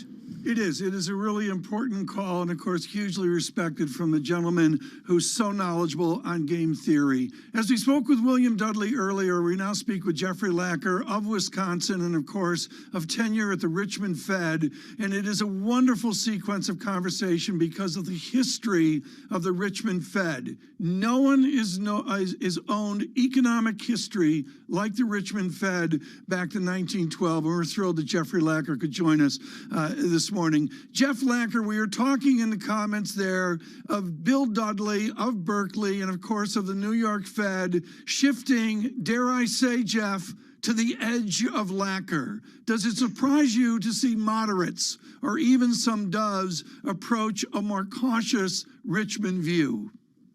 It's certainly striking that a number of people that you would historically think of as on the dovish wing have come around to this. But in a way, it's not surprising. And I think it's because of how far out of bounds of historical pattern the Fed's reaction to this inflation surge has been. People forget that the reason we got inflation under control, tamed it, and then brought it down to 2% was by reacting with alacrity to inflation scares, little blips in the bond market that signaled the possibility of increased inflation expectations. Instead, this Fed seems to be willing to let it run. And Jeffrey, let's take it, Jeffrey, right now to the immediate debate at hand, and I do this in honor of Thomas Humphrey, of course, and all the history you've done. Paul Krugman has gone back to the history of 1947, the post-World War II spike. Down we came with massive disinflation, Eisenhower deflation, and then there's the late 60s, which was a little bit different. You basically suggest Mr. Krugman may be off and Mr. Lacker may be on with a more pernicious inflation of the late 60s. Discuss. Well, I can see why the 47-48 episode is attractive for those who are sanguine about this surge. But for me, it seems like the 1960s and early 70s is the more apt comparison. Inflation is ultimately about fiscal and monetary policy. And at that time period, you had two very significant shifts. A shift in fiscal policy with President Johnson running a Great Society program, but also running an escalation in the war in Vietnam that busted budgets. And then on the monetary policy side, you had the gradual and then sudden abandonment of the Bretton Woods system, which tied the value of the dollar, however loosely, to prevailing political winds, a subservience that tilted them in the direction of reducing unemployment and setting inflation pressures aside. Today, now we obviously have a very striking and large change in the fiscal outlook that's occurred over the last couple of years. And on the monetary policy side, the Fed rewrote its framework. It rewrote its philosophy last year. And again, it tilted towards a greater concern about employment and less of a concern about inflation, more of a willingness to let it run.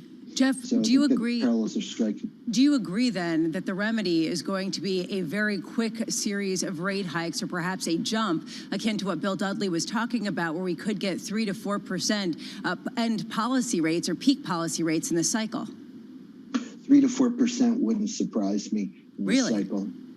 I think they're on track to a major policy blunder, and recovering from that, realizing they've waited too long, is going to cause them to, of necessity, raise rates sharply and try and engineer a cooling of the labor market, and that very rarely turns out well. It's Bill Dudley's pointed this out publicly, that and others as well, that the Fed rarely is able to get the unemployment rate to like go back up a little bit without it going up a fairly large amount. It's very hard to calibrate just how much to take out of the system. And it seems to me plausible that we get to 3.5%, 4%, and in addition that we push the economy into a recession.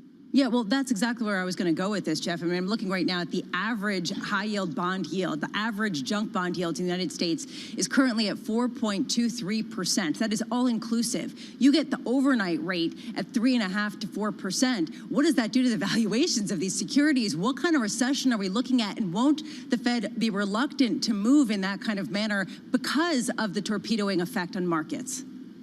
Yeah, I think they're in a situation where they need to avoid an error. They need to pivot, recalibrate pretty rapidly, accelerate the taper, get rate increases started earlier next year in the first half, and they're going to need some good luck. And I think a lot of markets seem to me priced for a lot of good luck. Jeff Lecker, I want to take the freshwater heritage here of the wonderful Marvin Goodfriend and, of course, his mentor, Alan Meltzer at Carnegie Mellon. Alan Meltzer lectured me like you lectured me. We've got to look all in at the macro data in America as an entirety. Or are we so polarized now that the president studying inflation has to look at it as two cohorts, the haves and the have-nots? It's a good question. We typically don't have a lot of data on inflation rates by cohorts.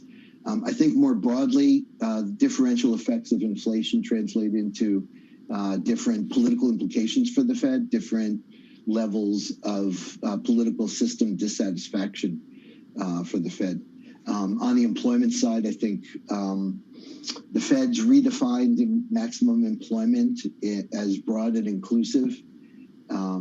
That's all well and good, but it's really hard to measure. And by adding essentially more goals, you sort of weaken your attachment to any of them, and it raises serious questions. I think the Fed has been a slave to a deeply flawed and outmoded conception of maximum employment, and I think they missed an opportunity last year to update that. Jeff, one last question, because you're going to throw me off air. Who is closer to the flawed concept, Governor Brainerd or Chairman Powell?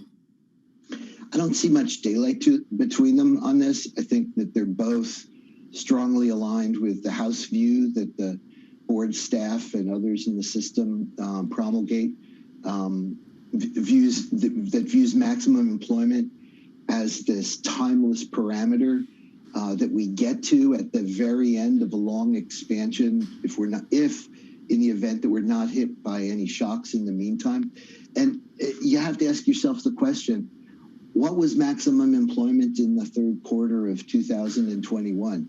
Well, whatever it was, we surely got there and went beyond. So the modern view, that corresponds to the modern view, which is that maximum employment, the natural rate, call it what you will, is something that fluctuates substantially over the business cycle, fluctuates with a lot of different economic conditions, and the Fed needs to take that on board. This is why I loved speaking of former Fed presidents, because, Jeff, you'd never say this 10 years ago. People speak so openly. Now they're no longer in the Fed. I said it in the committee, and now it's on the transcript. So. Jeff, thank you, sir. Find it there. Jeff Lecker, former Richmond Fed president, thank you very much.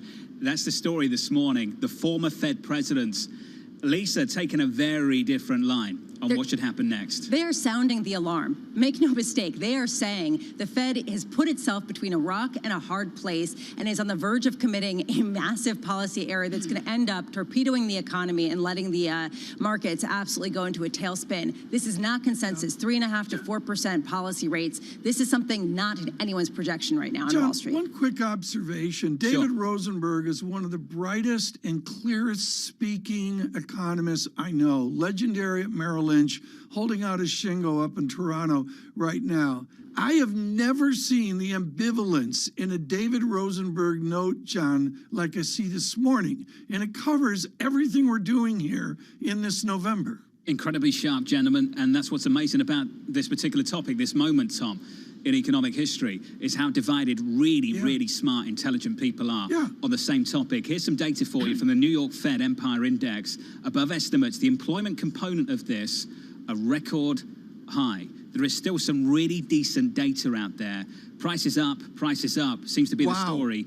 But just in terms of the output and the employment numbers, Tom, the employment numbers in this particular read look good. Yeah, I mean, I'm going to call it a tertiary statistic, although it's gained a little bit of importance in this pandemic as well, John, but it doesn't compare with what we see tomorrow on retail sales. We'll give you a full briefing on that, folks, early in the morning tomorrow. Looking forward to that, Tom. A little bit later this morning, I'll catch up with Esti Dweck, the Chief Investment Officer at Flowbank, on why you want to stay with this US equity market, according to Esti. We'll have that conversation in 20 minutes' time. A big focus worldwide on crude, on oil, on gas. From Abu Dhabi now, Youssef Gamal Al-Din. Hey, Youssef. Hey, John. Yes, much of the conversations here in Abu Dhabi have been around the oil price volatility that's kind of kept a lot of us up late through many nights over the last few weeks. But we've drilled down with some of the ministers, and we're going to continue to do that over the coming hours. We're now joined by the Deputy Minister of Energy of Russia, Pavel Sarakin. Thank you for making some time in your busy schedule.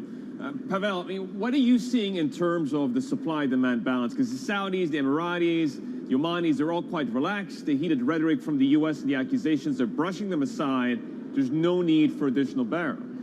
Well, thanks for the question. I think it's extremely important that we have this dialogue, that we're explaining, that we're discussing the market. And if you look at it, it's not just the opinion of the ministers which you've talked about. Look at all the international agencies, EIA, the U.S. agency, IEA, IHS, Sarah, and all those guys. Everybody's predicting a surplus of supply starting from first or second quarter. It's just a matter of timing by a few months. So, I mean, looking at this and looking at our numbers, I mean, we pretty much see the same picture. If you look at inventory levels over the past few weeks in the United States, which basically tracks them every week, on reports of different various research agencies on a monthly basis, you will see that inventories have stopped growing. Pretty much, and that shows that there is no deficit at the moment. There are of course perceptions, and there is of course some hype in the market, but at the same time, looking forward, we have the seasonal drop in demand in winter. We have more and more oil coming from the OPEC Plus group. 400,000 barrels a month. Every month is being added, and coupled with a seasonal throw in demand and some more lockdowns which you're experiencing, we believe that there is no deficit at the moment. There will be surplus. How much is Russia able to pump, Pavel? I mean, what spare capacity still exists? Maybe it's kind of evolved since the last time we caught up. Well, I mean, we definitely have the ability to come back to our pre-COVID, pre-pandemic levels, and that's something which, in accordance with the voluntary schedule and the OPEC Plus agreement, should be achievable at the beginning of second quarter next year. But there's, of course, a higher allowance, and a lot depends on what the market calls for. There's been a lot of discussion around a potential SDR release in the United States. Would that move the dial at all on oil prices, do you think? Because it appears that's the reason they're trading lower in the last few seconds. Well, considering the fact that I think the market sees that there is no deficit, and if you look at the statements coming out from the United States just over the past few weeks saying that the market is well supplied when talking about sanctions from various countries, and that there is no need in additional oil, then I think everybody sees that the market is balanced. So additional supply wouldn't one way or another affect it, but it really depends on how much oil comes out onto the market. But there are many other factors affecting it, like the Fed policy, and the rates. I mean, that has a much bigger impact on all commodity markets, and depending on what path Fed chooses, and of course, you know that with inflation above 6%, at some point that question is going to arise. I mean, that has a much bigger impact on the market than any of the supply and demand fluctuations we see now. A lot of the talk here in Abu Dhabi has been around the energy transition. Russia's made a commitment, even though it's a little bit later than some others, net zero by 2060. What are some of the immediate steps that Russia is going to take on that? That's extremely important. The president has set this target, and a very ambitious target, and many people were not expecting it, but we're hugely committed because we're all in the same boat, we live on the same planet, and we all have to take action. But at the same time, as has been said in the panel today, I mean, we want to stay warm in winter, we want to stay cool in summer, we want to be well fed throughout the whole year, and to live to see this energy transition, which means that we have to be extremely reasonable on our path to that net zero, net climate zero. That means that we have to supply as energy suppliers, energy at an affordable price, sustainably and regularly. So there should be no ups and downs or huge excessive volatility. And in order for that to happen, we need to work together, consumers and producers, to have sufficient financing for the energy transition phase and sufficient financing for new energy transition technologies. And the first of those, and that's in our plans, is carbon capture and storage, definitely a must, because that decarbonizes traditional sectors and allows to remove more from the atmosphere.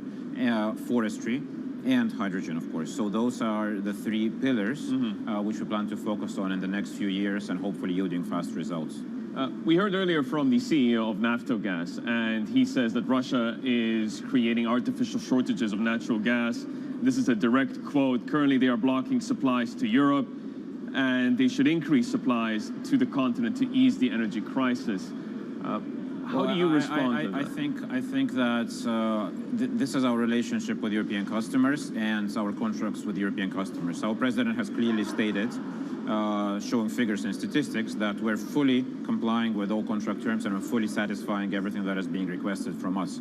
So if you look at the numbers, we're supplying significantly more than 2020, and it's just not right to pull out single factors in this whole discussion, because the situation which we're seeing now, it has not started in Europe. It has started from faster demand, from higher than expected demand in Asia Pacific, lower generation from hydro in South America, unplanned nuclear outages also in Asia Pacific, US LNG being diverted to Asia where there was a premium, and Europe cutting its own production, and Groningen and other fields. And besides, when we are a country which supplies everything that has been asked of us, and which was within contracts. So, I mean, I don't think that is the correct way to just pull out some single factors and try to put them in the picture. We have to look at the big picture. Yeah, well, thanks for responding to that, Pavel. And it's been an eventful day for both of us. Thanks for making the time. That is Pavel Sarakin, the Deputy Minister of Energy at Russia. And now, Tom, I think you're going to take it away from here. Thank you, Yusuf. Thank you so much. Greatly appreciate that from Abu Dhabi. Right now, it is an annual visit, but this year, highly unusual. Steven Sadoff is foundational in retail, his heritage at Saks Fifth Avenue, and now senior advisor at MasterCard. We're thrilled that he could join us.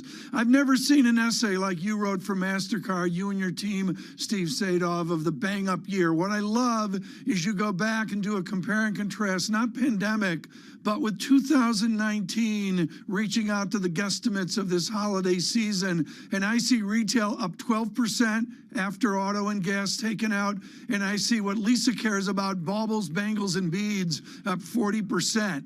Explain that two-year arc that we see in retail. Well, good to see you, Tom. And it really is a healthy consumer right now, and it looks like a very strong Thanksgiving, Black Friday, and holiday season. If you look at it versus 2019, we're seeing some real recovery in the consumer. We're looking at growth in the double-digit range, 12% versus pre-pandemic levels. Department stores, apparel, luxury, accessories, all doing extremely well. And the consumer is healthy. They're back. And what we're seeing is good margins with the retailers. We're seeing the consumer having a lot of money in their pockets. And this is across the high end as well as the lower end of the consumer. You have lived inflation bouts at Saks Fifth Avenue. They directly affected just the every floor of the great store. What does this inflation bout mean for MasterCard and the optimism you have about retail buyers? Well, I think right now it's saying that as we get through the rest of this year, we're really on a very good glide path to a strong consumer. The holiday forecast was for 7.4% growth for the overall season. We're looking at Black Friday in the 20% type of range. We're looking at Black Friday, the Thanksgiving week in the double-digit range. So the consumer is healthy. Now, we've got pricing, we've got inflation. The retailers are taking pricing, and you're seeing it in some of the margins that you're seeing coming out of a lot of the brands and the retailers right now. So it is an inflationary environment. Hopefully it'll start to ease as we go into next year, but the supply chain issues are real, and that inflationary number is factored into the overall growth rate. How much, Steve, is this a supply chain disruption issue, the idea of shortages of labor? How much is this companies taking advantage of all of these concerns and then jacking up prices way more than they've been able to for years when they've been forced to keep them down due to global competition? Well, I don't know whether it's taking advantage or not. We're in an environment where companies are able to get pricing through with their customers, but they're seeing real price increases. I mean, if you look at the transportation cost, you look at the labor input costs, all of these are very dramatic. In many cases, if a brand has pricing power, some categories you have pricing power, others you don't. Where you have pricing power, I'm seeing them taking pricing at margin, which means that they're getting a flow through, and you're seeing it in overall prices and in terms of their gross margins. Steve, when we were talking about former President Trump's policies, we discussed the effect on retail from some of the tariffs that he implemented across the world. How much are those tariffs still instated and still raising prices for end consumers in a way that perhaps President Biden could alter? Well, the prices through the tariffs still are there, and we do need to see them come down because the consumer is going to feeling the effect of these higher prices. So is there an opportunity to take off some of the tariffs? Absolutely, over time. But right now, the issue is that the consumer is facing some of these price increases. However, they do have money in their pocket. If I look at the month of October, for example, we're looking at 6% type of growth on top of when you had Amazon Prime Day and you had the early promotions a year ago. So the consumer spending, as we go into next year, it's going to start lapping a little tougher. You had some of the government payments that started last January. So the environment, especially with the inflation, is going to get tougher. But as we go through the holiday season, I feel very good that you have good momentum across all these categories. Steve, I want to bring up a board again on radio. Let me describe this board to you because I think it's just that important. And it talks about the explosive 2-year growth and what we see particularly out of Amazon and the rest of the digital space. It's just a hugely explosive growth of 50.2% arcing across 2 years. Steve, you're a Saks Fifth Avenue guy. What does that mean to you to see that statistic of 50% e-commerce growth in 24 months? I think it shows the digitization of America, that this is here to stay, that you're seeing the 7% growth on top of the 50%, in terms of on top of the going from 12% of commerce to 18% of commerce. Digital is real. The consumer wants an omni-channel experience. They want to buy products anywhere. They want to be able to get them, and the winners are being able to do in-store, online, buy online, pick up in store, and that's, Tom, in the luxury sector as well as in the entry, even the dollar store type of environment. So I think what you have is an environment where the consumer is king. They have all the data, and they want to shop conveniently. And those of us in the luxury sector used to think that digital wasn't going to play. They weren't going to shop online. That's just not true anymore. Look at what Saks did. They're building their Saks.com business as a separate company and investing in it. Lisa, let's dovetail this in and make some money for MasterCard and Steve. Lisa, now you and I need a road trip to the Saks Fifth Avenue shoe floor. You go up that elevator where they used to go click, click, click on the elevator, and you open out into an extravaganza of shoes. Lisa, how far are we from them Amazoning that and like taking a firm in there so any person could migrate out to a sensible 3 or 4 pair shoe acquisition? Reasonable. This tells you a lot about Tom Keene, not about my shoe proclivities. I'll just put that there. Just to wrap this up, though, Steve, what we're talking about going to Saks Fifth Avenue is a high-class issue, right? People go there if they want to spend usually a lot more money than, say, somebody who shops in some of the other retailers. And I wonder, to Tom's point earlier in the show, the bifurcated recovery, whether the spending is a bifurcated spending of the haves and bigger ticket items and the have-nots, still restricting some of their purchases. I'm not so sure I agree with Tom on that. I think the consumer's healthy across the high end. Clearly, the luxury environment. You're looking at 90% growth versus a year ago, or even 17% growth versus 2 years ago in the luxury sector. Luxury, the high end, electronics, jewelry, very, very strong. But if I look at the dollar stores, I look at the recovery in some of the TJXs of the world, I think, and even the strength you see in the Targets, the consumer at the lower end had some of it because of the government support programs, the labor market being very strong, wages going up, the consumer spending at all levels right now. It's great. Steve Sadov, only Saks could come up with a Central Park theme for their shoes floor with MasterCard. And of course, the gentleman always and forever from Saks, Steve Sadov, with us this morning. Steve, thank you so much. Lisa, to your really important question, I'm a way more hesitant on this. Steve's, talking about a more complete boom, and I'm like, really? I'm not on the edge of Blanchflower, but yeah. Well, the issue for me is not necessarily what has happened. It's what will happen, especially as we do get a fiscal runoff of some of the support, of some of the checks that have gone into savings. I'm going to the sort of marginal propensity to spend that John Farrow was talking earlier. What happens when that stimulus does dry up and when people are relying more on their salaries than on their stockpiles of cash? We will have to see. It has been an eventful day. Thank you to our team for an incredibly strong Monday morning. We'll continue this discussion and continuing to watch Washington, Powell, and Brainerd. 12 noon today, driving forward the conversation, Patrice Harris. This is Bloomberg. Good morning.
You finally got your taste of MIT, so why did you decide to leave MIT and come in and run the SEC? One, when a president asks you to do something, it's really hard to say no. But it's also just an incredible privilege and an honor to serve. From New York City. We're in London, in Sydney, in San Francisco. 9 a.m. in Beijing and Shanghai. Good morning, everyone. Have a great evening. So recap the headlines. You do not want to miss this How story. are you thinking about those dynamics?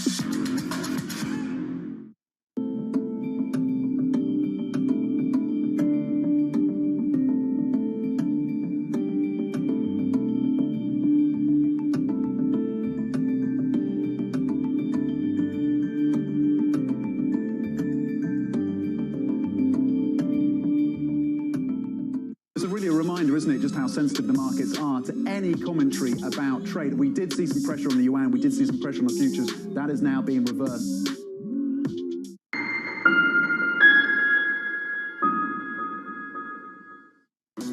Getting your trading week started from New York City for our audience worldwide. Good morning, good morning. Your equity market advancing 1/3 of 1%. The countdown to the open starts right now.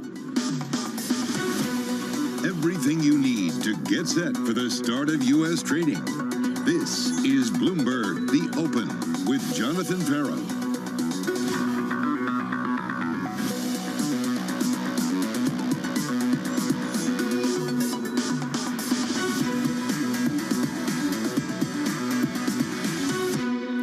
From New York, we begin with the big issue, President Biden's next move.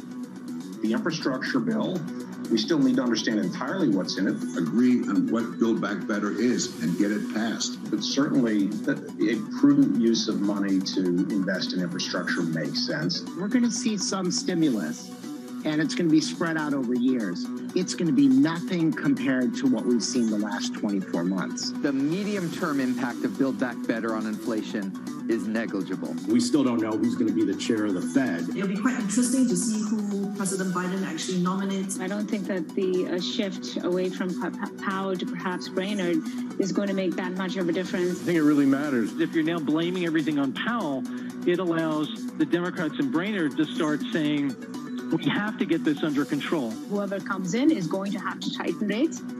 Joining us now is BlackRock's Tony DeSpirito, Flo Banks, Esty Dweck, and Larry Adam of Raymond James. I want to begin with you, Esty, and get your thoughts on this Chairman Powell, Governor Brainerd face-off, if we can call it that. Who is to be the next chairman of the Federal Reserve, and how consequential it might be? Esty, is this of consequence to you?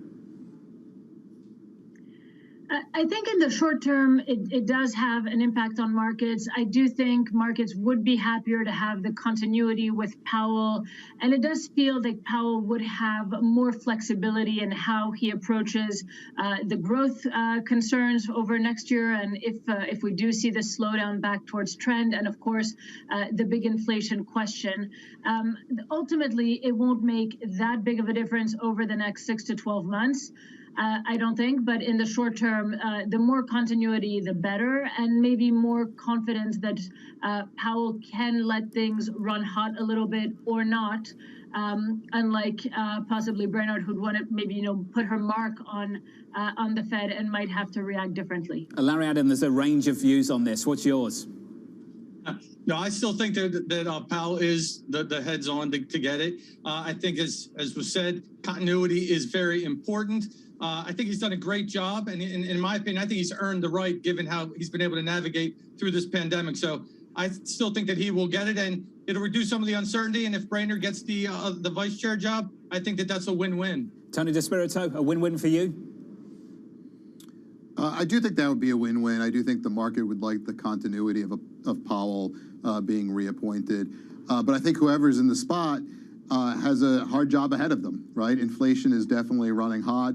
The Fed monetary policy is still extremely loose, as Powell has pointed out. Tapering is not tightening. And so I think there's a lot of work to be done at the Fed over the coming months. Well, let's talk about whether this Federal Reserve is going to change their mind anytime soon. The incoming data is telling a story that is incompatible with the story they told at the start of the year. Inflation is higher, it's broader, it's stickier. Will they change their mind? We heard from Neil Kashkari, the Minneapolis Fed president, over the weekend with CBS. Take a listen as to whether he's changed his. The challenge is these high prices that families are paying, those are real, and people are experiencing that pain right now. We need to pay very close attention to this. We need to take it very seriously. But my view is we also need to not overreact to some of these temporary factors, even though the pain is real. Esty, this is the situation from my perspective, my standpoint. I see data that is incompatible with the messaging of the Federal Reserve this year. Yet I do not see a Federal Reserve, a Fed chair, Fed presidents who believe this was temporary, that have changed their mind. Do you believe they're inching towards that direction? I really don't. Admittedly, inflation is higher than expected, and it's staying higher for longer than expected. And that is going to feed into 2022 because supply chain disruptions are ongoing. So for sure, this is longer and higher than the Fed anticipated. But at the moment, I'm not sure rate hikes would really make a big difference to the inflation question. I'm not sure this is the correct solution today. I don't think the Fed believes it is. They also realize that the unemployment question, especially for some parts of the labor market, are still not entirely resolved, that growth is going to be slowing in 2022, at least in the second half when there's possibility of rate hikes. We have midterms elections that they don't like to mess with, if I can use that term, hiking just before or around it, that becomes suddenly much more political. I just don't think they're going to be rushed into making a move. Larry Adam, your take, please. So I actually agree with Neil Kaskari. I think that they don't want to overreact this time around. When you look at what's happening, I think you really have to define that word transitory. Everybody throws around the word transitory, but they don't define it. We've been longstanding saying that transitory means that inflation would peak in the quarter we are in now, early next year, and then fade as we go into next year. And I still think that that is the case. And if you think that you're going to get this hyperinflation, elevated inflation for a long period of time, I think you'd have to rewrite a lot of the textbooks, because I think a lot of the secular forces that have been driving inflation lower, like technology, like globalization, and like what we call the frugal consumer, those things would have to change. And I'll tell you, that frugal consumer is not changing. You're starting to see people balk at paying higher prices. And I don't think you really see this hyperinflation until you get that mentality where people start to panic and they have to buy. Well, we don't see panic right now, but it's a fascinating moment. We see inflation at multi-decade highs and consumer sentiment at a decade low. Interesting for me to see the call from Morgan Stanley. They're looking for the first move in Q1 of 2023. They write inflation begins to moderate after February and the labor market nears maximum employment by year end. The Fed completes tapering mid-22, first lifts rates in the first quarter of 23. That's a constructive view on what the Fed might do. Maybe it's in line with where the Federal Reserve thinks it's going. What's interesting for me, Tony, and maybe you can comment on this, there's a disconnect at the moment between the people who believe inflation's going to be really hot and then there's subsequent views on where they think the Fed is going. You'll hear things like a move in Q3 next year, another move in Q4, and another 50 basis points in 2023. That, for me, doesn't make sense. If you believe the Federal Reserve is behind the curve, surely they have to go quicker than that. Tony, wouldn't you agree? Well, look, if you look at the components of inflation, some of it is definitely transitory. So I don't think these high levels will persist. I think the question is, to what level do we come down? And I think that is definitely higher than the levels that we saw pre-pandemic. Just look at some of the more sticky items like housing. We're starting to see those numbers creep up, for example. We're seeing wages creep up. So I think we are going to be at a higher level. I do think the Fed is behind. I mean, here we are in an economy where housing prices, for instance, are up 20% year over year, and yet the Fed is still in the market buying mortgage-backed securities every day. It just doesn't seem like that policy makes sense to me. We heard from Brian Deese, the National Economic Council Director as well, over the weekend, speaking to CNN. Take a listen to what he had to say. All of these things go right at lowering costs for American families, and this bill is fully paid for. It's not going to add to inflationary pressures, quite the opposite, because we're going to pay for everything in this bill by raising taxes on big companies, large corporations, and the highest income Americans. Joining us now is Bloomberg's Anne-Marie Hordern. Anne-Marie, the administration out in force over the weekend. Yes, they certainly were, especially when it comes to the economy, Jonathan. We heard from Treasury Secretary Janet Yellen and Brian Deese on a number of networks. What he was talking about there, though, is the second part of the president's agenda, the Build Back Better agenda, nearly $2 trillion. And this week, the House is supposed to take that up. Remember, we're waiting from those Congressional Budget Office to score that bill for those moderates to want to tag on to that. And then I'll go to the Senate, where given the fact that inflation is such a concern right now, even in members of the president's own party. This week you had Chuck Schumer, the senator from New York, telling the administration to hit the SPR so you have a little bit of consumers having a bit of an ease at the gas pump.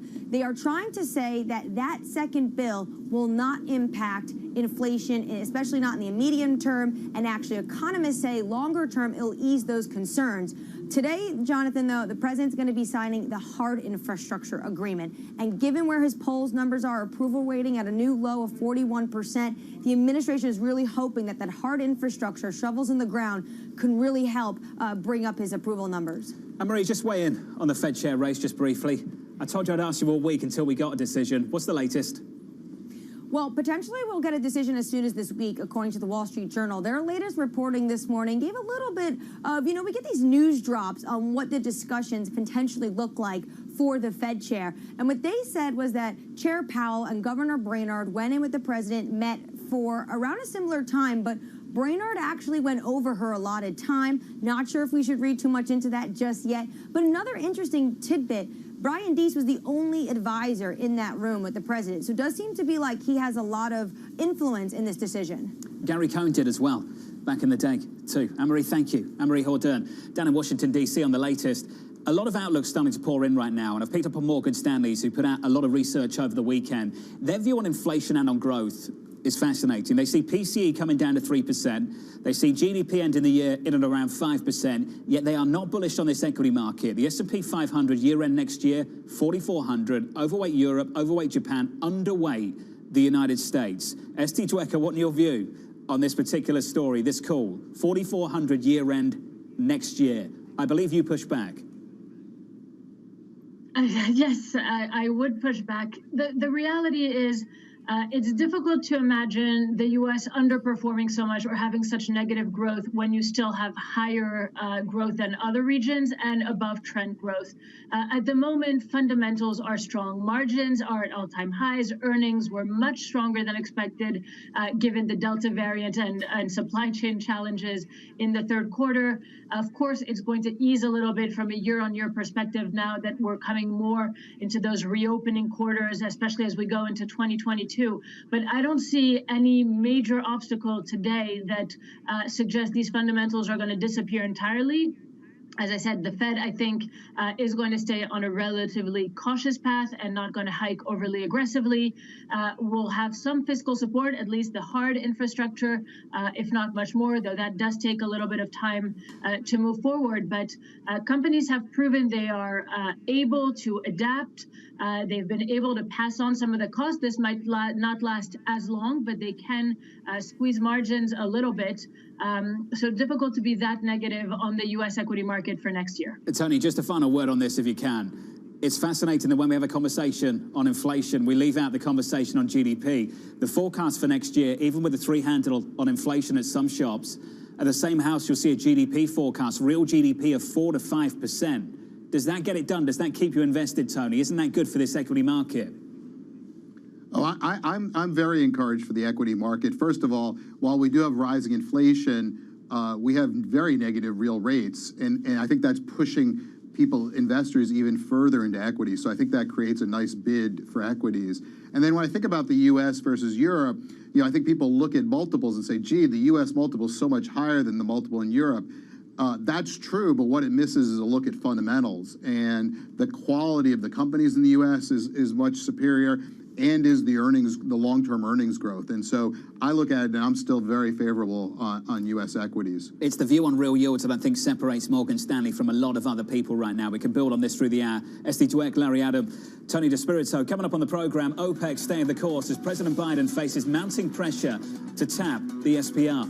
That decision has been taken before. The U.S. have been doing that for a very long time. And I think they'll continue doing that until 2025. That conversation up next from New York. This is Bloomberg.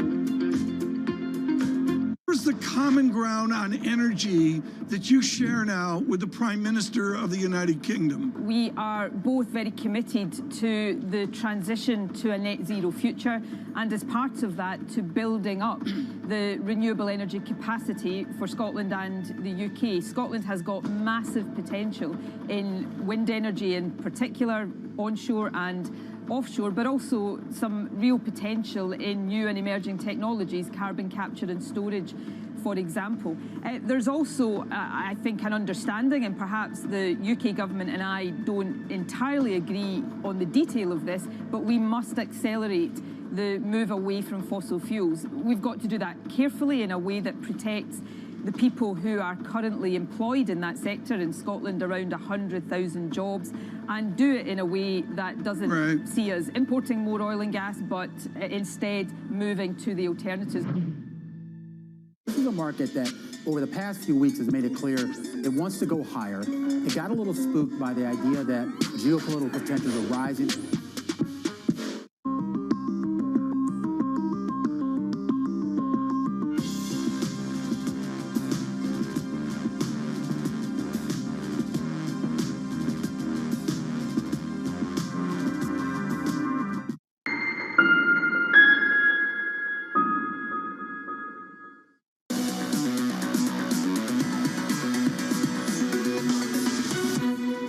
We need immediate relief at the gas pump, and the place to look is the Strategic Petroleum Reserve. So that's why I'm urging the administration to tap that reserve, get the prices down. Senate Majority Leader Chuck Schumer there urging the president to release oil from the country's emergency reserves. The National Economic Council Director Brian Deese saying that the administration is not ruling anything out.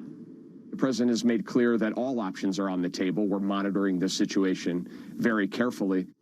Joining us now is Bloomberg's Julian Lee. Julian, always great to catch up with you, sir. It's the what next in Washington on this front. Yeah, I mean, you know, I think to some extent the expectation of an SPR release was created before the OPEC meeting earlier this month. It was sort of said that if OPEC didn't come forth and produce more oil, then the administration would have to do something. And I think having said that, they probably do need now to follow through with it.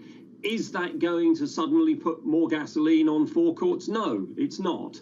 The SPR holds crude oil. The sale process itself will take time. But what it will do is send a signal that the administration is putting more oil onto the market. I mean, a 20 million barrel SPR release, which is what some people have suggested could be done very quickly by bringing sales that are already scheduled for next year forwards into this year. That over the period of a month is equivalent to a 670,000 barrel a day production increase by OPEC Plus or whoever. That's more than the administration was asking them to do. So I think that does send a powerful message, even if it's only a one-off hit. Julian, beyond where prices are right now, as you look through the curve, how much belief is there in this oil market that these conditions last, that this tightness in the oil market keeps delivering prices this high? I mean, I think it really depends who you talk to. I mean, one of the things that the OPEC Plus producers have been saying fairly consistently is the market may be a little bit tight now, but it's not really that tight, and inventories are going to start growing next month, and next year we're looking at a massive surplus, and this is why we need to be very cautious about putting more oil more quickly onto the market. But if you actually dig into OPEC's forecast, as I did in my column that was published on Sunday, you see that this whole surplus is built on an assumption that the producer group pumps at its target level, adding 400,000 barrels a day every month. Now, we know they're not doing that. They are already somewhere between 600,000 and 700,000 barrels a day below their target. They're not adding the full 400,000 barrels a day each month because some members can't. And so this forecast of a huge surplus is simply built on erroneous production data from the group's own members. People are starting to talk about demand. That's the other side of the balance, and that may soften a bit from what people are forecasting. But these production numbers that OPEC is using to justify keeping a rein on things are completely fanciful. Julian, great to catch up. Let's stay close through the week because this story is just getting going. Julian Lee there of Bloomberg, back with us, Tony DeSpirito, Esty Dweck, Larry Adam. Esty, your words, growth won't be derailed, fundamentals are strong, stay invested, inflation is still transitory, the Fed won't change path. Where does energy fit in to that story? It's definitely a question, but the reality is the Fed is going to look through the energy prices. And as we move forward in the coming months and we look to 2022, we would need something like a $40 increase in oil for the inflation rate to stay as high as it was in the last couple of months. And I don't think that's going to happen. We have found something of a stabilization here. So it's clearly something that Americans in particular react to, as they were saying, at the pump. but it can impact inflation. Central banks are going to look through the energy, and there is a view that we probably get something of a stabilization across this price throughout 2022. Tony, within this space, in mining, in energy, we've seen the mistakes made in previous cycles. Prices up, they come in, they dig a hole, they pump more oil. Take your pick, they spend more money. This time around, I see discipline. I've seen it from the miners since things blew up at the turn of the last decade. We're seeing it from the energy players now as well. Tony, does that give you some confidence to stay invested in this sector? Yeah, I think for the medium term, oil prices are going to stay high, and here's why. First of all, oil prices have been depressed since 2014. So the oil patch has been in a recession for 5-6 years now. And what that tells me is that at the beginning of any recovery cycle, companies are always very hesitant to spend. It's just natural. Two, there's increasing shareholder pressure that shareholders want oil companies to return capital to shareholder rather than putting it into the ground. And then finally, there's ESG. All the major energy companies are looking at oil and they're saying, okay, eventually demand is going to peak. It's not anytime soon because we aren't selling enough electric vehicles, never mind getting electrical vehicles into the fleet for that to have a major impact. But they're looking at it and saying, okay, there is a point in time in which oil demand peaks, so I need to be really conservative. And so you're seeing that. Just look at the rig count. The rig count is hardly moving despite oil prices being at $80. I think that means oil prices will stay strong for longer. Brent right now, 81.17, WTI 79.75. Just want to give you the final word on this. Please, Larry, the final word. So when it comes to oil, I still think that that's probably the biggest risk scenario. If you continue to see oil prices surge, it could obviously negatively impact consumer discretionary spending and negative sentiment. So that is the biggest risk. I don't think it's going to go there. I actually think that there is incentive now for oil producers to start to produce more. If you look at some of the earnings that have been coming out, they're actually putting money now towards investment as we go into next year. And I get that at the beginning of this year when oil was closer to 50, the incentive wasn't there. But now when you got $30 above break evens, I think the incentive is there. And I think you're going to see that response come with more supply coming to the market here in the U.S. We will see. Larry Adam, Tony DeSpirito, SD Dweck sticking with us through the opening bow. Coming up, your morning calls, and later, it's a busy week of earnings with some of the world's largest retailers still in the spotlight. That conversation just around the corner as we count you down to the opening bow and kick off a brand new trading week. 8 minutes away with equity futures up 15. We advance a third of 1% from New York City this morning. Good morning. This is Bloomberg.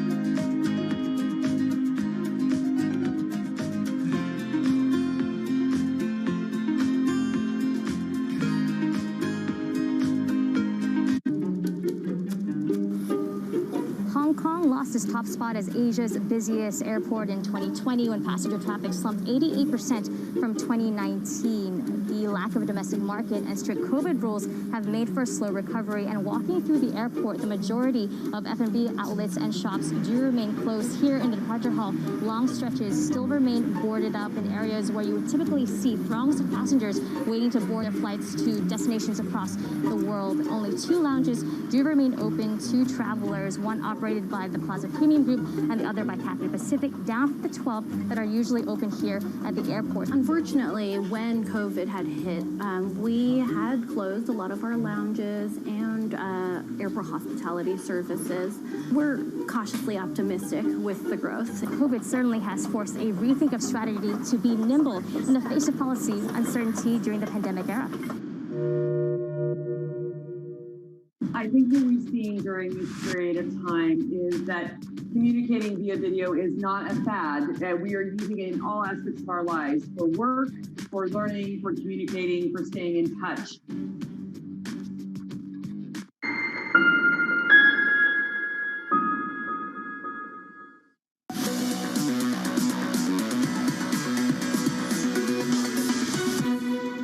5 or 6 minutes away from the opening bell in New York City this morning. Good morning to you all. Your equity market up 1/3 of 1%.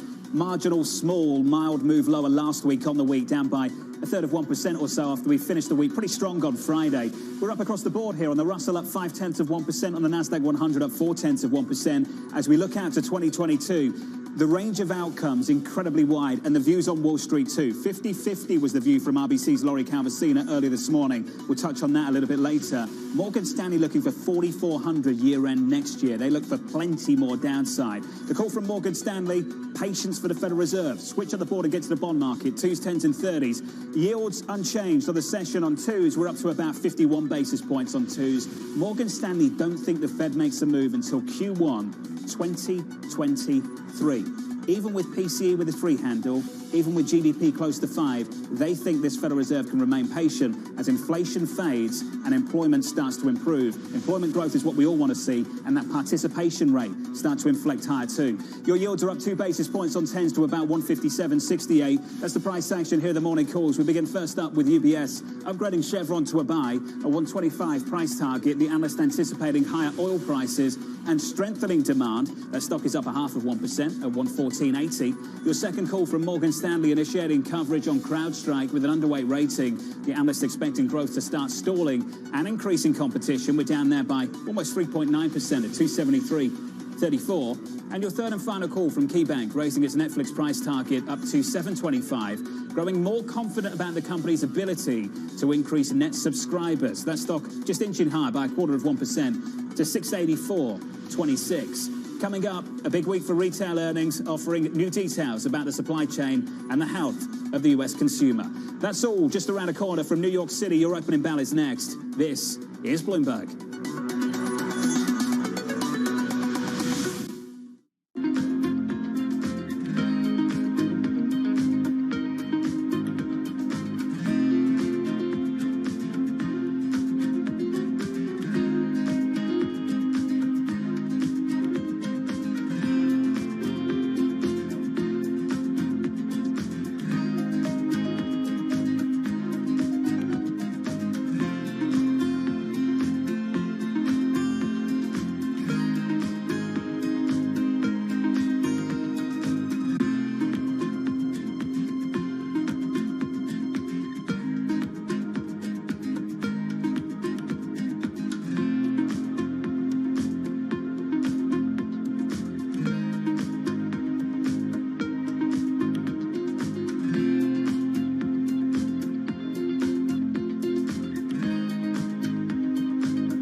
The past 18 months have reminded us how essential the PC is to work, life, learning, and connecting. And with Windows 11, we have renewed sense of the role Windows plays in the world. It offers personal agency and real choice to users.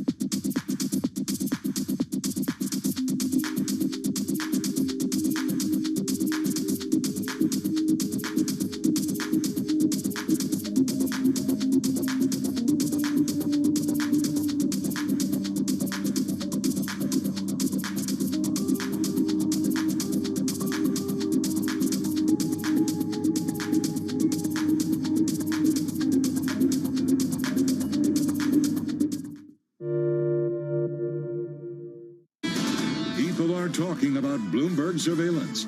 There's some guy out on Twitter who says I look like I'm 101. I know, I noticed that. Do you think I need a lift? Is it time What did he say about me? What did that particular gentleman say about... Let's have a look. One of them is near 101 years of age. Which one would that be? The other has an ego in the orbit of Mars. Who's that? I have no idea. Mrs. Lisa, the only chance to productive conversation. It's a fairly accurate summary of this show, isn't it, Tom? The eyes, or should I do the whole thing? BSO Now is your online home for weekly Boston Symphony Orchestra and Boston Pops performances. See new concerts that go behind the scenes, plus acclaimed archival concerts. Visit bso.org/now, where the music plays on. BSO season sponsor, Bank of America. I think that it's hard to put your head around any narrative. Let's just be honest. We've had sort of a shift in, are we in some sort of stagflation fears moment? People were talking about that all day yesterday.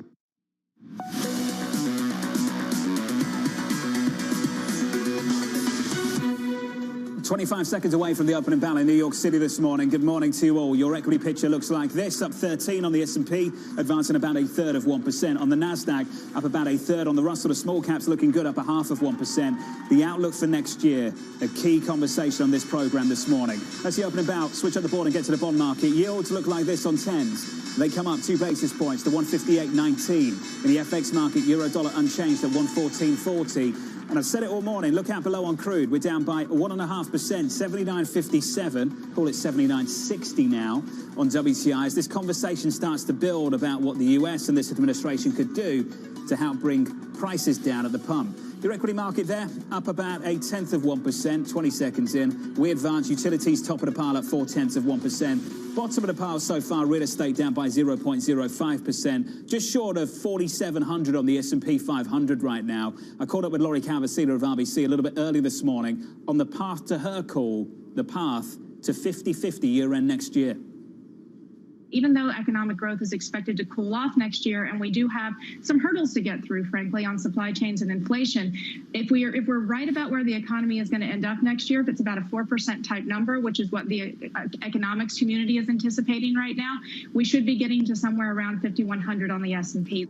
Something around 5,100 on the S&P. That's the upside from Lori Calvasila of RBC. Joining us now, Tony DeSpirito, Esti Dweck, Larry Adam. Tony, you've talked about the composition of the earnings story, the resilience of corporate America. Can you build on that for us? Sure. I think what you're seeing is earnings that have been extremely strong. You see it in the quarterly earnings, right? Revenue growth up 17.5%, EPS growth up almost 40%.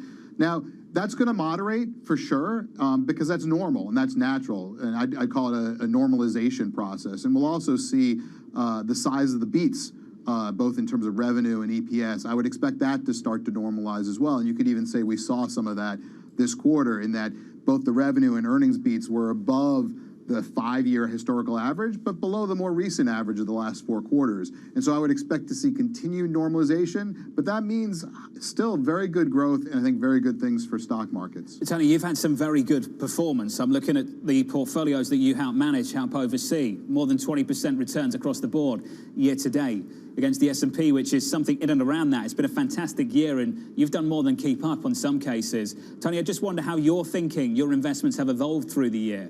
Have you stuck to the same game plan through the last 12 months? Has it changed? And has the game plan changed going into next year? So over the last 12 months, we've had a game plan that's basically about balancing your portfolio. Investing in some of the most deeply depressed cyclical sectors. We have overweights in energy and in financials, most notably.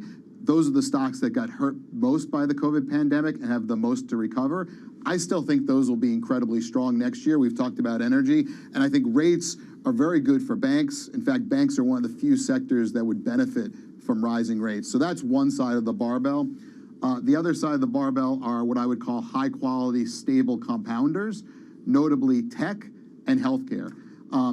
Tech has done quite well this year. That sector has a lot of innovation, a lot of growth. And what's interesting is it's proven to be equally as stable to consumer staples.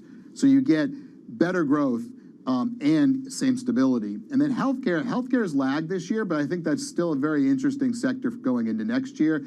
Again, it's an area where there's lots of innovation. That's good for growth. Demographics is very strong and good for growth. We're aging. When you age as a society, you need more healthcare. And yet we see very reasonable valuations there. And so that's another sector we like. And so that's really the play that we've had. And I think that play endures for next year. Larry, does that balance make sense to you, sir? It does. I think the equity markets are going to go higher as well, mainly on the back of stronger earnings. And right now we have a target for the S&P 500 of next year of 49.50. That's based on earnings of $225 for the S&P 500, but that was baked in using a corporate tax rate of 25. So assuming that is off the table, there's an upside risk to our earnings and obviously upside risk to that target by the end of next year. Similar to what Tony said, though, I would focus on those sectors that have the best earnings growth. That's going to be in your cyclicals, so it's going to be in a lot of the sectors that he mentioned. Financials, consumer discretionary, communication services, and energy. So I do like those sectors as well. Larry, I've talked a lot about Morgan Stanley and their call for this equity market. 4,400 is downside from here from them. What separates them and others is this call on the real yield starting to push higher. Some people think it will remain depressed. Other people think we can make this gradual move back towards zero. Is that a factor in your thinking at all, Larry? It is. So there's a couple of things. First of all, I think that you have to look at the tenure of this bull market, right? And we are very early in this bull market. It's only 1.5 years. Historically, they last 6 years. If you look, a lot of people are always looking for the market to be negative because we've had 2 positive years. But let's keep in mind that if you go back over the last 3 bull markets, you had 9, 5, and then 9 straight years of positive performance. When I look at where the equity market is now from a PE perspective, you could say that it's elevated, but when you compare it to where yields are, I still think that this market is still very attractive, and that's why we continue to think it goes upwards from here. Esty, can you share your views on that as well? Your view on equities in response in relation to what's happening in this bond market? I tend to agree. I mean, I think we look at valuations from a historical perspective that were calculated when PEs were much higher, when rates were much higher. And that means that, yes, your valuations do look a bit high, but there's still plenty of potential. And as long as the earnings continue, and even if real yields move up a little bit, they're still very far in negative territory. Even if they come closer to zero, I don't think that changes the balance so much. So again, it's back to those fundamentals, it's back to having maybe not as many tailwinds, but certainly not the biggest headwinds yet. And this earnings growth with GDP growth both going to continue, and consumers doing what they've been doing. Tony, I've heard you made this call so many times. You've come on this program and talked about it. Don't look at equity valuations in isolation. Look at them relative to what's happening elsewhere. Is that a key factor in next year? Yes, absolutely. I think you have to look at what I'd call the equity risk premium, kind of the gap in between rates and earnings yields. And the equity risk premium is still quite high, given the 10-year Treasury at just over 1.5%. And so I think that is very supportive to stock prices. The other thing I'd say is you have to look within the market, and this is where it comes down to stock picking. Not all stocks have high multiples. In fact, we've done some work looking at the lowest quintile of valuation, so cheap stocks in general. Over the last 25 years, those cheap stocks have traded a multiple of 12.4 times. Today, the multiple on cheap stocks is actually lower. It's 11.4 times next 12 months earnings. I think that really creates opportunity for stock picking. The equity market right now up 0.25% on the S&P about 7 minutes in. We'll talk about some single names now. The retailers in focus over the next week. Taking a look is Bloomberg's Katie Greifeld. Hey, Katie. Hey, John. Well, earnings season isn't over yet. Like you said, some of the biggest retailers take the stage this week. Walmart and Home Depot kick us off tomorrow, followed by Lowe's and Target, and finally Kohl's on Wednesday. And John, this is the sector to watch. Obviously, these retailers at the epicenter of rising costs on everything from materials to labor as those supply chain issues persist into year end. And we know that companies have managed to pass on those higher costs. Margins are strong, but inflation is really starting to weigh on consumers. Friday data showed that the University of Michigan's sentiment index dropped to a 10-year low in October, climbing costs for food, gas, housing, all taking a combined hit on pocketbooks. That is the backdrop that these retailers are reporting into. And as we head into these earnings, let's take a look at some of this year's retail winners. Of course, you have meme stock GameStop way out in front with a nearly 1,000% gain. Beyond that, though, it's the specialty retailers that are leading the charge. In fact, only Macy's and Dick's Sporting Goods are the mall anchors on this leaderboard, John. Katie, thank you. Let's talk about the retailers. Inflation is at a multi-decade high in America. Consumer sentiment, it is a decade low in America right now. Yet UBS's Terry Jacobson still betting on the U.S. consumer. The consumer still is in relatively good shape. And I think that those confidence numbers could resume once the supply chain issues are resolved. Companies that have pricing power will do very well, and companies that will struggle will probably the consumer staple area. The story is strong corporate earnings, a very accommodative Fed, and a consumer that's in very good shape. Esty, this is a tough one to read right now because we know a lot of people are in pain. Consumers suffering with higher prices. We know that. In the data, we can see it. Sentiment at a decade low. We can see inflation at multi-decade highs. At the same time, output numbers are good. Margins are still wide. Profitability is pretty decent. Can you still bet on the U.S. consumer in this market, in the equity market? Absolutely. I think, you know, one of the first rules has to be do not underestimate the U.S. consumer. And as my colleague from UBS was saying, they're still in relatively good shape. They have a good balance sheet. They're sitting on trillions of excess savings. Yes, at some point it's going to decelerate a little bit because the price is going to become too high, and that is going to help with this transitory storyline for the inflation picture. But for now, I think this is still going to continue, and even if it slows a little bit, even if prices become a little too high in 2022, I don't think we're going to see a sharp collapse in demand or in spending, and therefore not in earnings either. Larry Adam, your thoughts? This is definitely a consumer-led economy. You know, all of our spending combined represents now 71% of this economy.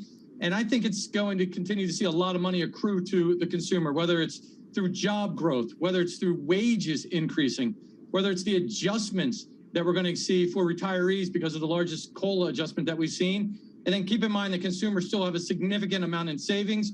We factor in that they'll probably spend at least 20% of that this year. So you're talking about a lot of money that consumers are going to have to spend over the next 12 months, and that will continue to power this economy. Tony, final word, sir.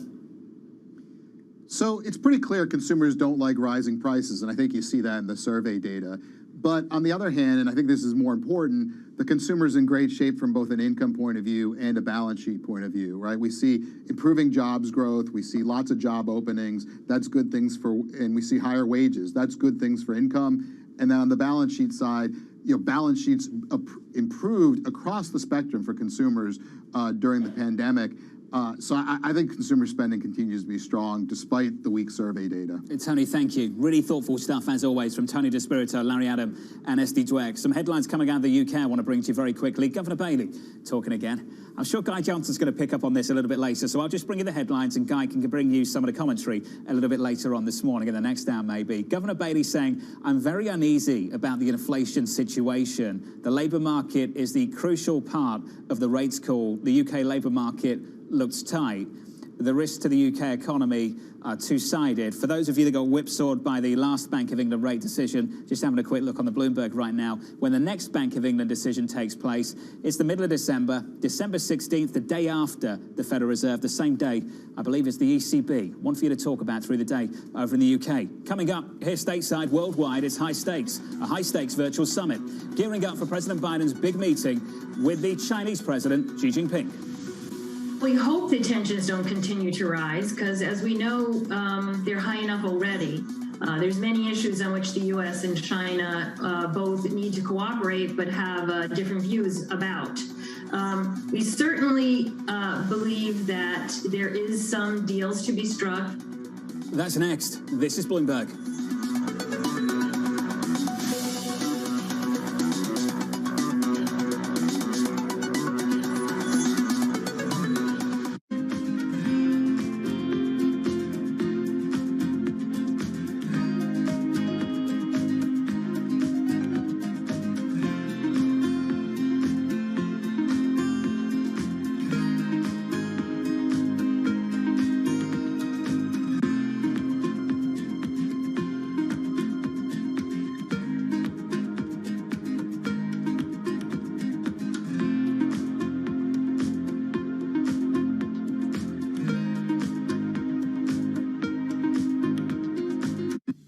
I was just finishing what you were saying, Tom. November 3rd is when the decision is. Just in case people got confused, I will. Just one more story, Tom. Yeah, thank God for that. We're at 1:37 right now. It's a weakness. Is this where they play the music and the Academy Awards? Is this it? Do I thank my mum again? Are you in charge of this? Is she the only one? Kill the music. You know who's in charge here.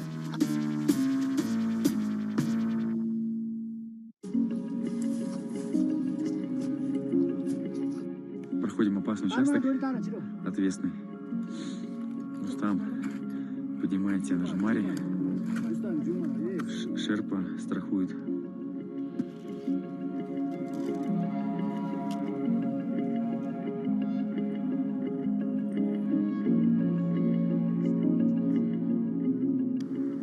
очень много думал о том, что я сделал, и понял, что сделал какую-то нереальную вещь.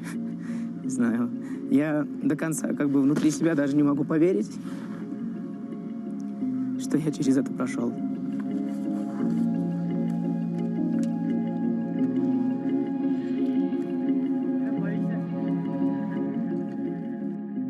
Состояние, наверное, организм истощен,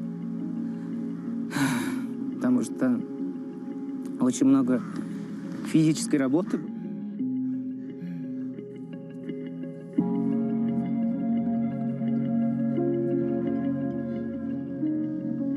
Своим вот этим поступком хотел сказать, что только через действие в этой жизни достичь можно абсолютно всего.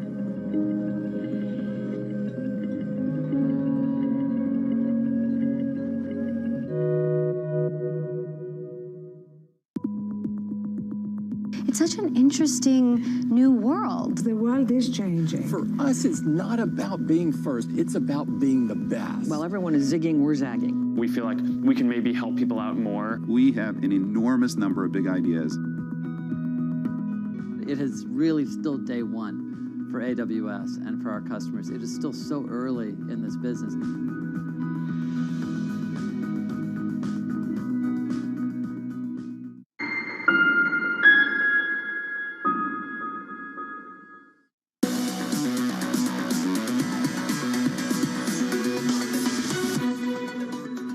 Setting the terms, in our view, of an effective competition, and also discuss areas where we can work together, which certainly will be part of the President's conversation.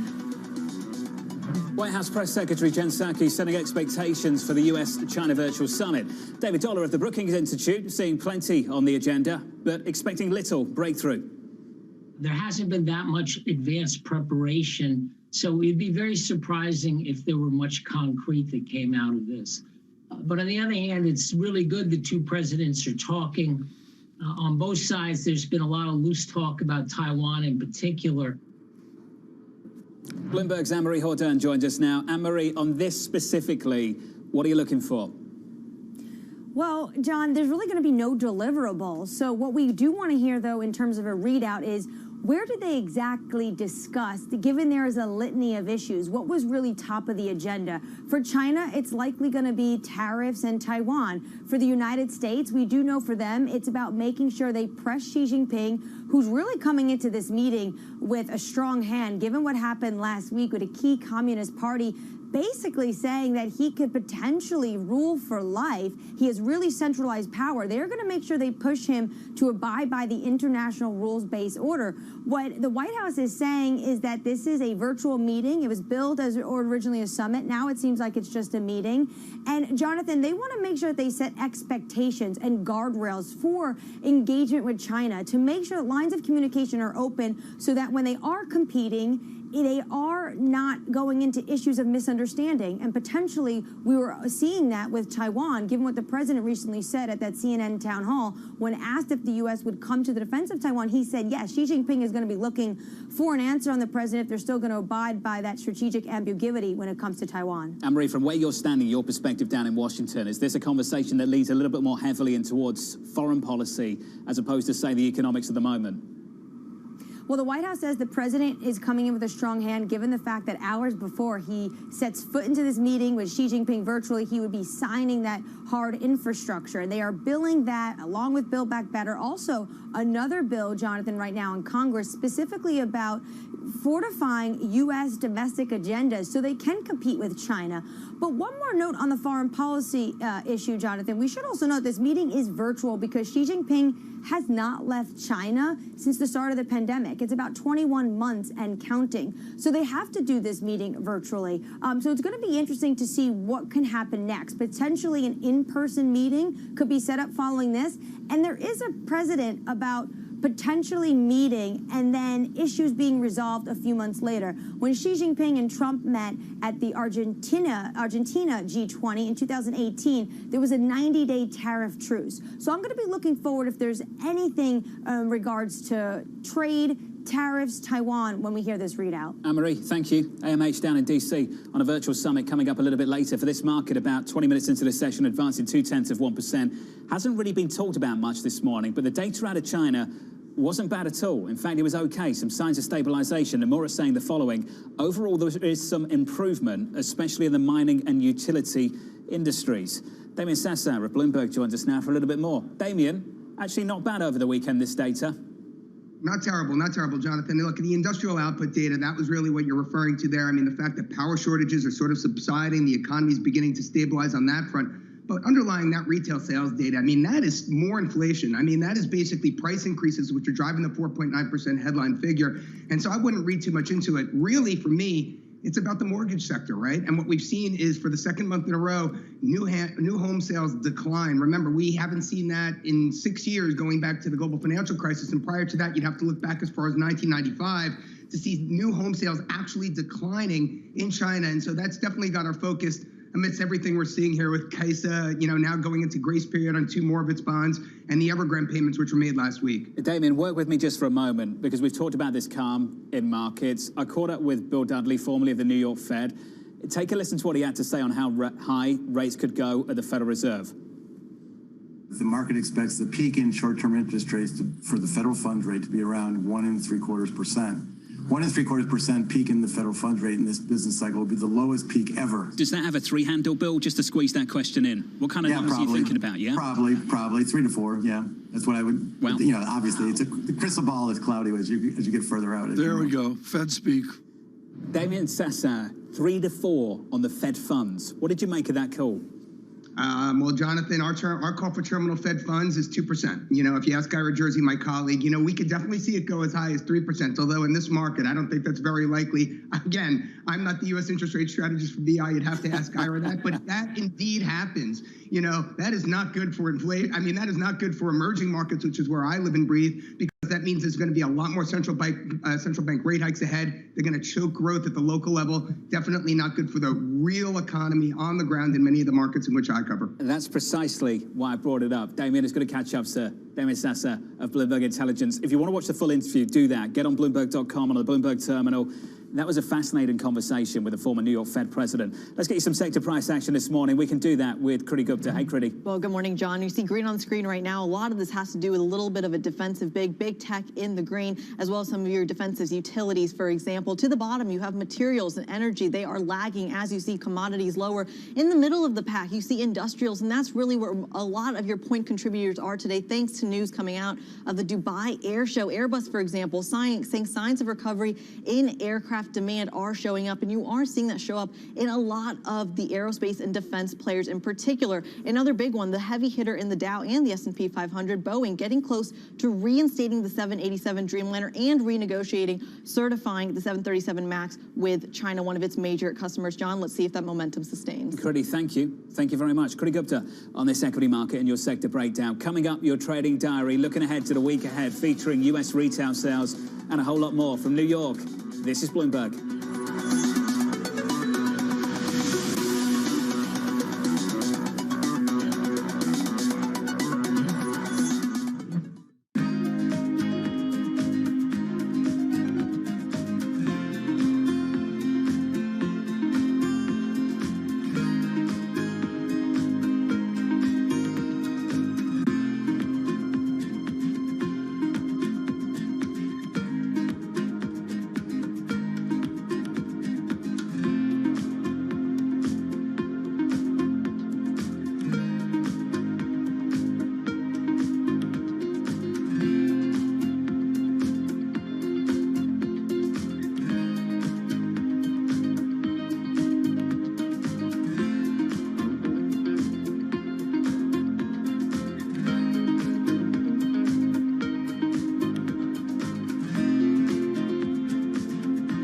Bloomberg has enhanced search on the terminal to deliver what you need when you need it.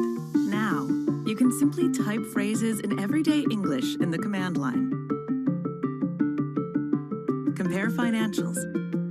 Find people. Analyze markets. You can enter phrases or ask questions. What do you want to know today?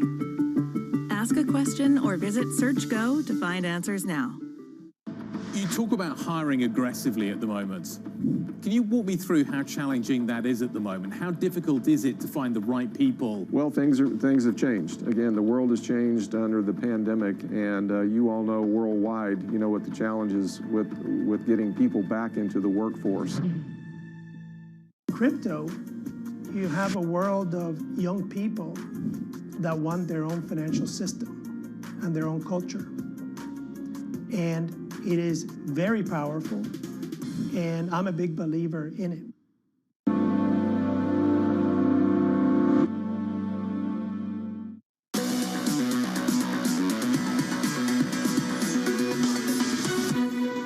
It's a slow start to the week so far. About 25 minutes into the session, equities up 0.2% on the S&P. The Russell advancing about 0.06% on the Nasdaq up a quarter. Big conversation about the Fed's next move. Are they uncomfortable with the incoming data? Bank of America suggests they might be. Switch up the board and get to the bond market. 2s, 10s and 30s. Your two-year yield up a basis point to about 52, up 3 on 10s to 160. Let's call it 160 at 159.40. On 30s up 4 to about 197. So a little bit of a lift in the curve through the curve from 2s out to 30s. That's the price action. Let's get you the trading diary. We begin first up with President Biden signing his infrastructure bill into law later this afternoon, followed by the president's meeting, a virtual meeting, with the president of China, Xi Jinping, at 7:45. Then it's a ton of Fed speak on Tuesday with President Barkin, Bostic, George, and a whole lot more. Daily as well on the agenda. Plus, we'll get U.S. retail sales for the month of October tomorrow. Looking forward to that data point.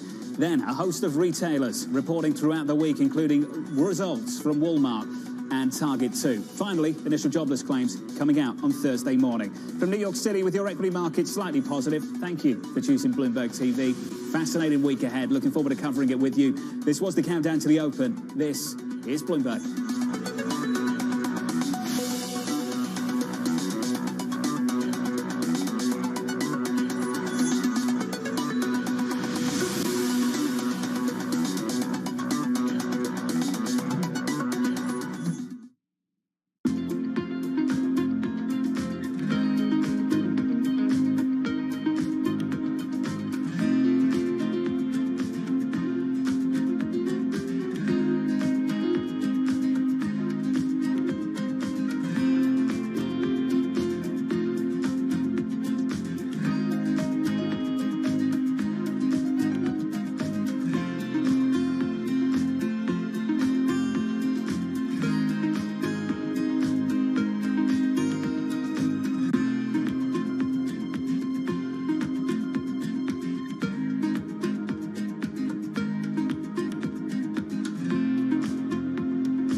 Engine number one was able to do on the Exxon fight, it opened a lot of people's eyes to, I guess, the power that smaller investors can have. And I'm curious as to how other people can sort of look at what you did and use that is either a template or maybe just some sort of guide as to how they can sort of approach their relationships with other companies. We founded the company in Engine Number One on the idea that we take the data, not ratings and rankings of ESG of the past, but we actually take the environmental, the climate, the social, worker data, and we simply use it to look at the valuation of companies and look at it over a long period of time.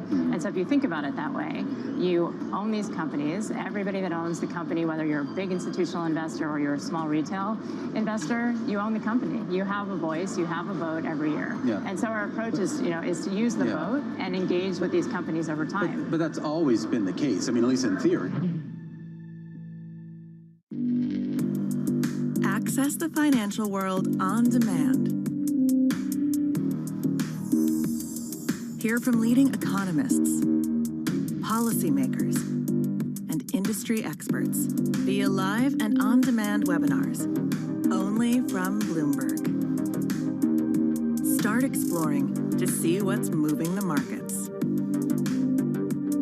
Visit Bloomberg.com/webinars. New we get to herd immunity? Or let me ask it a different way. Have we given up on herd immunity as a practical matter?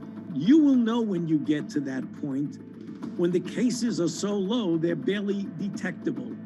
That's what herd immunity means. We don't know what that percentage is, David.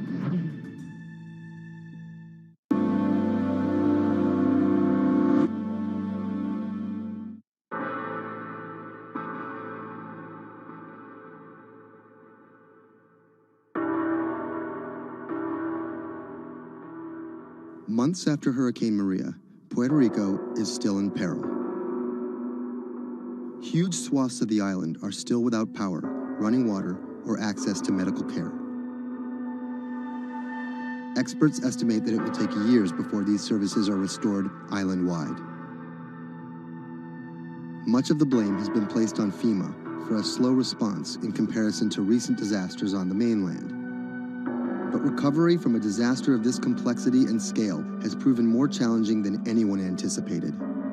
And filling the gaps between an overextended public sector and a suffering populace falls on the private citizens.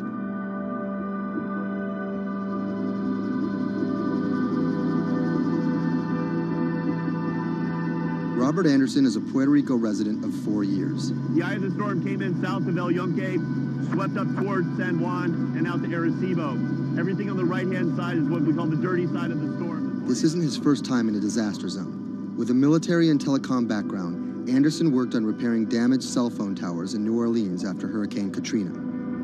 Some might be tempted to label him a disaster capitalist, seeking lucrative government contracts for his expertise. But as Anderson finds himself in the middle of a humanitarian crisis, he and his associates are developing a variety of pro bono recovery projects that target the island's hardest hit areas. I see two Puerto Ricos. We're here in San Juan. They have telecommunications restored. They may or may not have power, but basic services are in place. They're able to get food. They're able to buy things. They're surviving. And when you look outside of the San Juan area, you can go 15 minutes from here and find areas that are devastated. I'm working on the devastated side. Today, he's put together a boots-on-the-ground mission to provide medical care to some of the island's most isolated and vulnerable residents. Steve Berenbaum is one of Anderson's business associates. He offered an extra car and a set of hands. So we received an initial report from a nurse that was out in the area. We're headed to the northeast region of Utuado for some people that are in need of urgent medical assistance. Dr. Sally Priester is a physician from San Juan. She filled a van with medical supplies at her own expense and brought along a team of nurses. Google Maps estimated our first destination to be a 90-minute drive. But it didn't account for obstacles like this.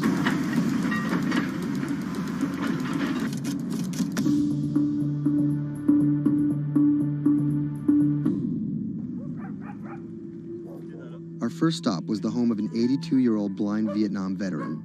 His roof was blown off by the storm, and he's been living alone in a back shed for nearly 2 months. His cane actually got broken in the storm, so he's limited mobility. He has a number of medical ailments. Dr. Priester's having a look at him. We called the VA. They're going to get him set up with what he needs, get him stabilized so he can then be transported either to an evacuation center or off the island. It's when the chain gets broken, when those families that are connected to them leave the island or take off, these guys get left at the end of the road, and it's tough. FEMA was not officially part of Robert's team, and their arrival caught everyone by surprise. Their job here was to survey and report back to their superiors, and did not come with medical aid of any kind. People think that FEMA is there to hand out bottles of water. It's not what they do. FEMA has a role to play. They have a very specific role. They bring in ships, they bring in airplanes, they bring in tractor trailers with pallets of things. But they're a big machine, and there's gaps in that thing. And you're seeing one of the gaps here, and we help fill that role.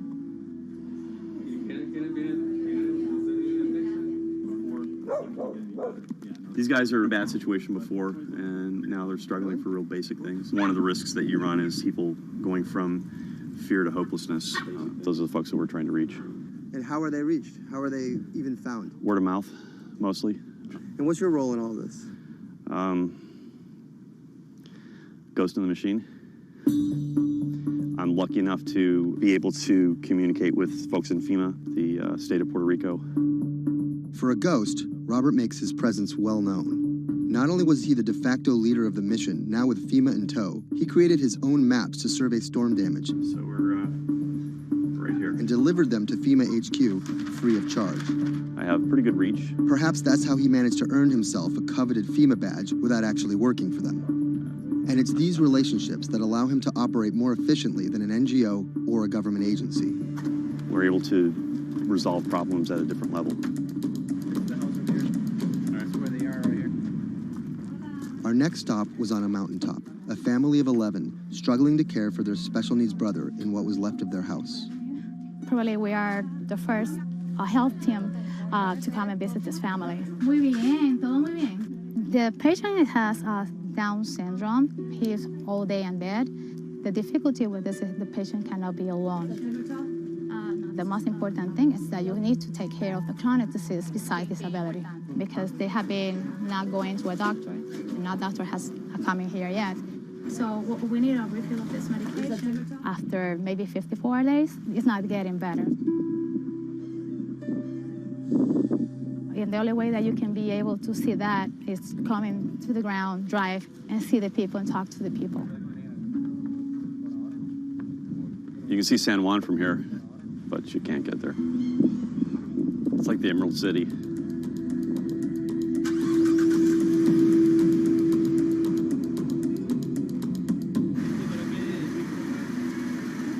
On this stop, we caught word that a man living alone at the edge of the jungle was in need of care. So we decided to take a little detour, come up here and check out and see what's going on. One of the challenges is to find those people that are at the end of these roads that need help.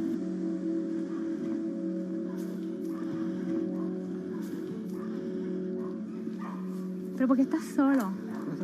¿Por qué estás por acá tan solo? I'm asking about why he's alone right here. He said things of life happens. Yeah, I'm here by myself. So ¿dónde vive acá? En la parte de...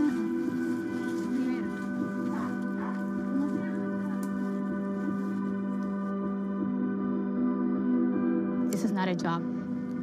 To do this, you need to have passion for what you can do. You're not going to get paid. It's said in disaster response and emergency response that the real first responders are your neighbors. You don't need to wait for a lucrative FEMA contract to go out and do good and to help the community. In the end, do you feel like you're making a difference? Lives you touch and people that you can affect. I don't really think about it in those terms. But why do you do it? It helps me sleep at night. I think it's as much for the people that are going out to help and do things as it is for the people that you affect. Whether out of altruism, or the lure of a paid gig, or some mixture of the two, Anderson hopes to stay here to help shape Puerto Rico's future. Puerto Rico's essentially been a colony for 400 years. It was treated poorly by the Spanish. It was not treated well by the United States when they first got here. Puerto Rico can continue in the way that it's always been, or Puerto Rico can rebuild itself like nothing that's ever been. And we have to do everything we can to make that real. That's the bottom line.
When I met him first online, I found him to be really sweet.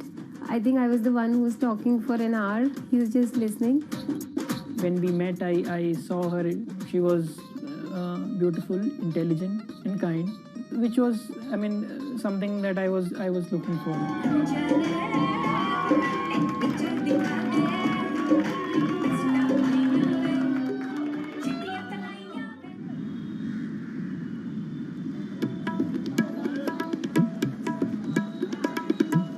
Anshu and Sumit are one of about 12 million couples that get married in India every year.